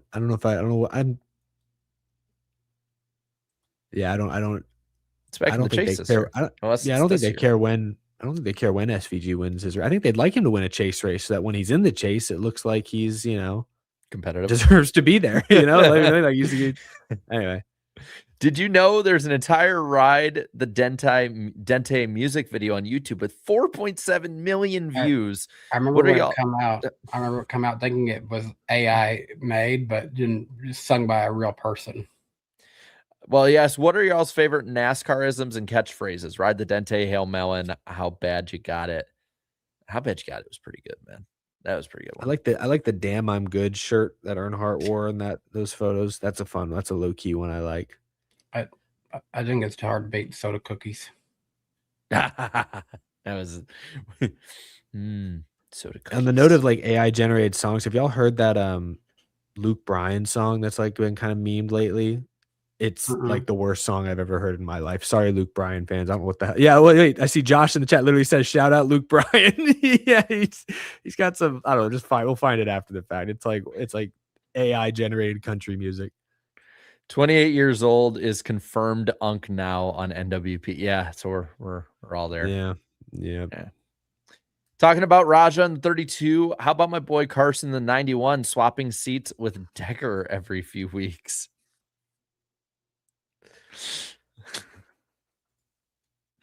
Who do y'all think is the next Truex, meaning very mid first half of career and then becoming elite in the later part of career? Hashtag remember the Alamo. And all I'm thinking with that is like, who is this when it comes to success? How long is this going to take? No, not Briscoe. I mean, Briscoe only was in Cup a few years, but I feel like Briscoe now it's kind of like Truex getting into that now 19 car and is starting. Yeah, Priest or even Busher. Yeah, maybe Busher. Yeah, if Priest can win a few races. Truex had a lot of success in the early days of his Busch career, then a little in Cup, and then fizzled, and then got way better later on. Kind of similar path for Busher. Actually, yeah, that's a pretty good comparison, I think. Someone said Cindric in the chat too. Definitely turned still up. Young. David Bell, my second son, inside joke. Brent Cruz has no ceiling. Looking forward to it. Hoping everyone has a great week and weekend. 1 milli. Big money on the line. $1 million. Like that commercial with Bell. Yeah, that with like stock voice. At first I thought he said 1 billion. If you're not listening to it, it sounds like he says billion if you're listening across the room. With the rumors of Chicagoland already closing back down, I think we can all congratulate Alex, the track killer Bowman, for the upcoming Chicagoland win. He's winning Dover and he's winning Chicagoland again. Confirmed. RFK and San Diego. Talked about more. Best Ford team so far this year. Chance maybe they become Ford's flagship team if this continues. I don't know if they would unless Penske left. It's hard to beat Penske. Yeah, I don't know how that works, but I mean they have a big campus out there. They've obviously won championships in the past, so maybe I don't know. They've got one of the coolest museums you can go see any NASCAR campus, in my opinion. Yeah, that's you, Eric. Eric, how was it interviewing SVG this week? It was actually great. It was fun. I was going back to that other question. That was one I was a little nervous about because Shane is, I mean, I know it gets thrown around a lot, but he is a legitimately world-class race car driver. And I felt pressure not sounding like a dunderhead talking to him. I'm like, okay, I don't want to just ask him, yo, how do you turn right better than everyone else? Like I got to put a little more thought and effort into the clips I pull, the questions I ask. So I put a lot of extra prep. I think luckily, honestly, I think he partied pretty hard. He told me afterwards he partied pretty hard Sunday night. So I don't think he was available Monday. So fortunately we were able to push it to Tuesday, which gave me an extra day to prep. And I needed that to get my wits about me, but it was cool. He was actually a fun conversation. I saw the comments were all like, oh, he is so wasted, or like he was so wasted the day before. I didn't really pick up. I'm like, he looks fine to me. He looks a little tired. His eyes were a little red. Like he hadn't slept much. It was his voice. You could tell that he was a little bit lower key. Like I partied like that before, and it can be like I guess it can be a day or two later where I'm just like, oh God, guys, I sound like shit. He did. I don't know. I think he told me this on the record. He said they shotgun. He always shotguns a beer with the team off the trophy, and they had to figure out how to do it because the trophy here is like a bowling pin. And he said that was really difficult. That's all he said. He didn't tell me how, and he give me any more details as to how they got it done, but he did tell me off the air that they had a challenge drinking a beer off the bowling pin. So I don't know. I hope he can like explain how that worked. Let's see. Bring NASCAR back to Road America. I am okay with that. Mm-hmm. Never should have. I agree. Hey guys, hope you're doing well. This Sunday will be the first time me and my father are attending a NASCAR race. Whoa. Is there anything I should know before going there? Hope y'all have a great race weekend. Danny, are you the only one of us that's been to Dover? I believe I am, and I do have a vlog on Danny B Talks. Check it out. It's fresh from last year, so you can get an idea of what the outside and inside of the campus at Dover is like. And I mean, overall, I enjoyed Dover. I had a chance to actually go explore the area. We had another vlog where we went and explored New Jersey and Delaware. We rode a ferry to get to Delaware. So overall, I had a really good time in my trip last year. West Virginia, NASCAR screwed us SoCal fans, and now the Northeast. You know what would be really intelligent for like IndyCar to do is if they just started doing a bunch of East Coast races to pick up where NASCAR is leaving a bunch of motorsport fans off. That would be really, I wouldn't be surprised if they have a few races doing that at some point extra. Let's see. Is it Mel? I think Mel. The street race, one of the best events. The street was one of the best events I've ever been to. I literally planned my engagement around the street race, something I wouldn't do in Chicagoland. The like wedding engagement, that's pretty sick. That's pretty cool. That's what, if I'm interpreting that right. I mean, Chicago is pretty scenic. Probably get some good photos. Let's see. Just let the winner of the clash get the $1 million and make the All-Star race a 37th points race. NASCAR gets to keep a big exhibition race, and Dover fans aren't screwed. I'm fine with that. I mean, Fox has signed on for 14 races, not for 12 points races and 2 non-point races. So worth bringing up. Love Chicago, but hope they rotate cities in the future. As a Cincy resident, I remember they had talks with NASCAR before San Diego got the nod. No more Kentucky, RIP. So would love a race in my backyard again. Yeah, I mean, Cincinnati, Pittsburgh was interested, Denver, Seattle, the Montreal talks got pushed back a ton too. I'm with you. I want them to rotate it. Dirt Clash, come on. They should drive Crown Vics at the All-Star race. Might as well just go to Freedom Factory at that point. I do love the idea of them wrapping those cars to look like their cup cars. I think that'd be kind of cool. Numbers forward and everything. Kyle Larson in shambles when Legge actually completes the double. Dude, Twitter is going to be a cesspool the moment she gets mileage ahead of Larson on that. What was it, 595? She's got to get over 595. She finishes the first 5. If she finishes on the lead lap at Indy, everyone's just going to be like, she has to hit this lap, just this amount of laps to beat Larson. Dude, I'm already seeing it now. There's going to be somebody that makes a graphic of Katherine Legge, and it just says greatest driver in the world. IndyCar. All she has to do is more than 595 miles this weekend. Yeah. Or next weekend. Hey, NWP, NASCAR at Watkins Glen, ARCA and Trucks and Dale Jr. Series. Oh, car store. Caden really did have honey for drivers to slip and get cut by his dominance. But clever. O'Reilly. O'Reilly. Zillage had no love for Jesse this time. I think if you left another one, it's a little later, so we'll get to that one. Okay, yeah. Oh, there it is. I guess the flying tent was the best on TV, according to Fox. IndyCar, great finish. I hope IndyCar doesn't have a 2003 Dale Jarrett New Hampshire moment like Rossi out of his stalled car under green flag. Did you all see that? Like, that was wild. I did not. I've consumed an embarrassing little amount of IndyCar content this week, and that I need to change that. He was stopped on track with cars speeding past, like raising up his steering wheel, and finally just got out of the car, hopped the wall, went across pit road, all under green. Like, I saw like Twitter blowing up, and rightfully so. This was during the road course race last weekend. Mm-hmm. Oh, geez. Yeah, because people were asking me about it. I'm like, guys, I'm watching the O'Reilly race right now. I can't watch. Like, I am old school that I like to focus on one screen if I'm able to when I watch races. So, no, for future reference. Cole Custer was at Indy 500 practice yesterday. Let's let him have a go at the double. And so was Hosfar. He was, I think, there today. I still want to see someone do the Phoenix double. I would love to see that too. That'd actually be pretty cool. Mm-hmm. Well, it's been a year since the King of the Hill reboot premiered.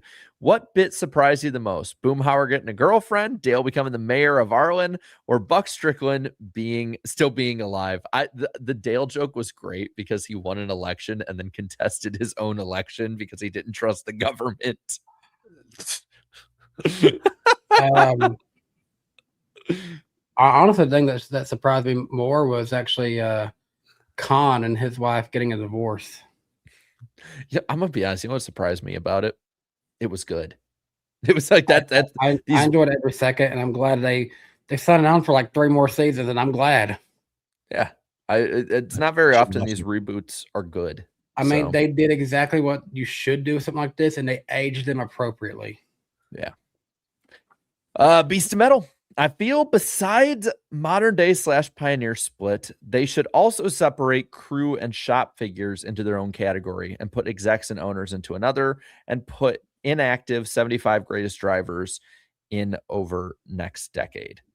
I think that I don't want to like overcomplicate it. It's hard to get people past the driver because that's the figurehead, the face, all of it. I do agree with you that I do think that those different aspects, though, should be appreciated more, and they're just not. That sucks. SVG is great, but he's not better than Gordon or Stewart. Currently, SVG has 4 wins with Watkins Glen, Sonoma, and Mexico. Gordon and Stewart never got a chance at the Roval and street courses. Case closed. I don't think it's case closed. I mean, I think it's still open book. I think it's not open and shut. People seem to forget that Gordon didn't have a road course win from 2007 until his retirement. True. Hell, his last super speedway win was 2007. Carson Hocevar does the double Indy Midente. God, that's a tongue twister, man. Endemic Dente. Random question: which team or teams do you think are likely to sell their charters, if any? Colleague Rick Ware Racing. Colleague wants to hang on to what they got for when Dodge is ready. And I feel like everyone keeps bringing up Front Row, but why would they go through that entire lawsuit over the charters to then turn around the next year and sell one? Well, it's worth more money now, but I don't know. I have no clue. According to Brad Keselowski, none are for sale. Nobody's actively shopping them. So I don't know. We'll see. I guess we'll see if he's telling the truth, if things change. Rick Ware's the weirdest situation. One, because they're always bottom of performance, but also like, remember last summer, and I know maybe this was a kind of a reaction to the lawsuit with Legacy, but remember last summer when randomly it was like, oh, by the way, TJ Pusher is taking over Rick Ware Racing. And then that didn't go anywhere. At least I haven't heard anything. I don't know that went anywhere. So Rick Ware's in kind of a weird spot just because they don't really have the resources to be competitive. But I don't know, man. They lost one starter. They want to keep one. So yeah, I don't know. I just hate that we're losing a pretty competitive RFK car unless something changes for a third legacy car. Like, really? Ugh. That sucks. Let's see. All-star race of brain fog and confusion. A little bit, yeah. So it has the wrench, but I saw in the chat that it changed off. So vote 51 for fan vote or suffer my wrath. Thank you, Calypso. Thank you guys. Great stream. Zane Smith for consonant qualifier. I like that. I like that. I have no way of knowing, but I like to imagine the all-star race format this year was a stealth FU to everyone by Steve Phelps on his way out the door. The all-star race is a panacea of just great ideas. Don't forget the cop caution during the 200 lap. Oh, Jesus. Is that true? That probably is. Great. There's probably 4 of them. I don't know. The Emmy to Shittest Network goes to 12 for 12 Fox. Damn. Tell me how you really feel. Slightly off topic, I've been watching David Land talk about the push to pass in IndyCar lately. Would you consider it in NASCAR, or is it a bad gimmick? I don't know part of that in NASCAR. Keep that far away from stock car racing. Like, I fix the car. That's what I want. Fix the car. Would you rather have Road America or Chicagoland? I'm biased to Chicagoland, but Road America is pretty damn awesome, man. If they said they were going to never return to Chicagoland, then I would want Road America back.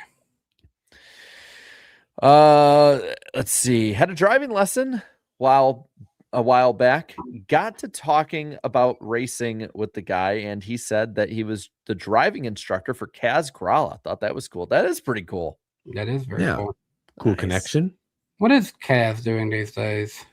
Is he a sim driver for a team? I think is he still like a reserve / sim driver for RCR? He might be. I actually don't know. He's won in trucks. Yes.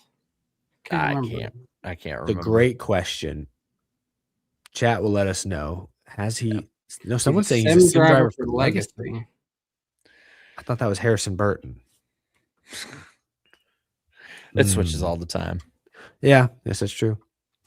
All right. Okay. That chat clearly doesn't like pass to pass. Noted. Neither does Jarrett. Shut that down real quick. Yeah.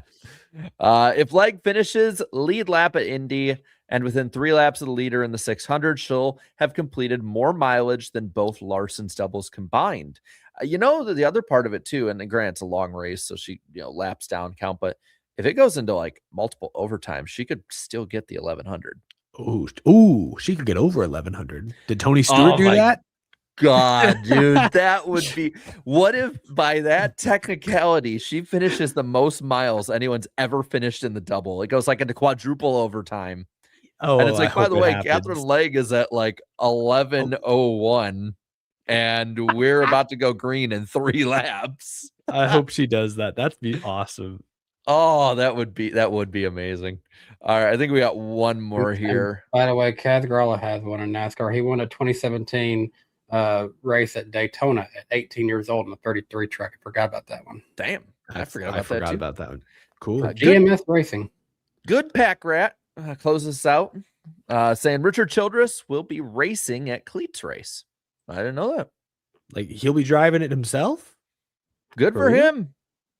Somebody hold his watch, man. Shoot, yeah. Stay out of his way. You don't want that. You don't want that smoke. Yeah. You heard how he's driven rental cars, how he drives his rental car. All right. Well, that'll do. We will be live next week, May 20th, heading into Coke 600 weekend, Indy 500 weekend on Danny's channel, covering everything from this weekend, heading into Prime. I can already hear CCR playing in the distance and playing over and over and over again.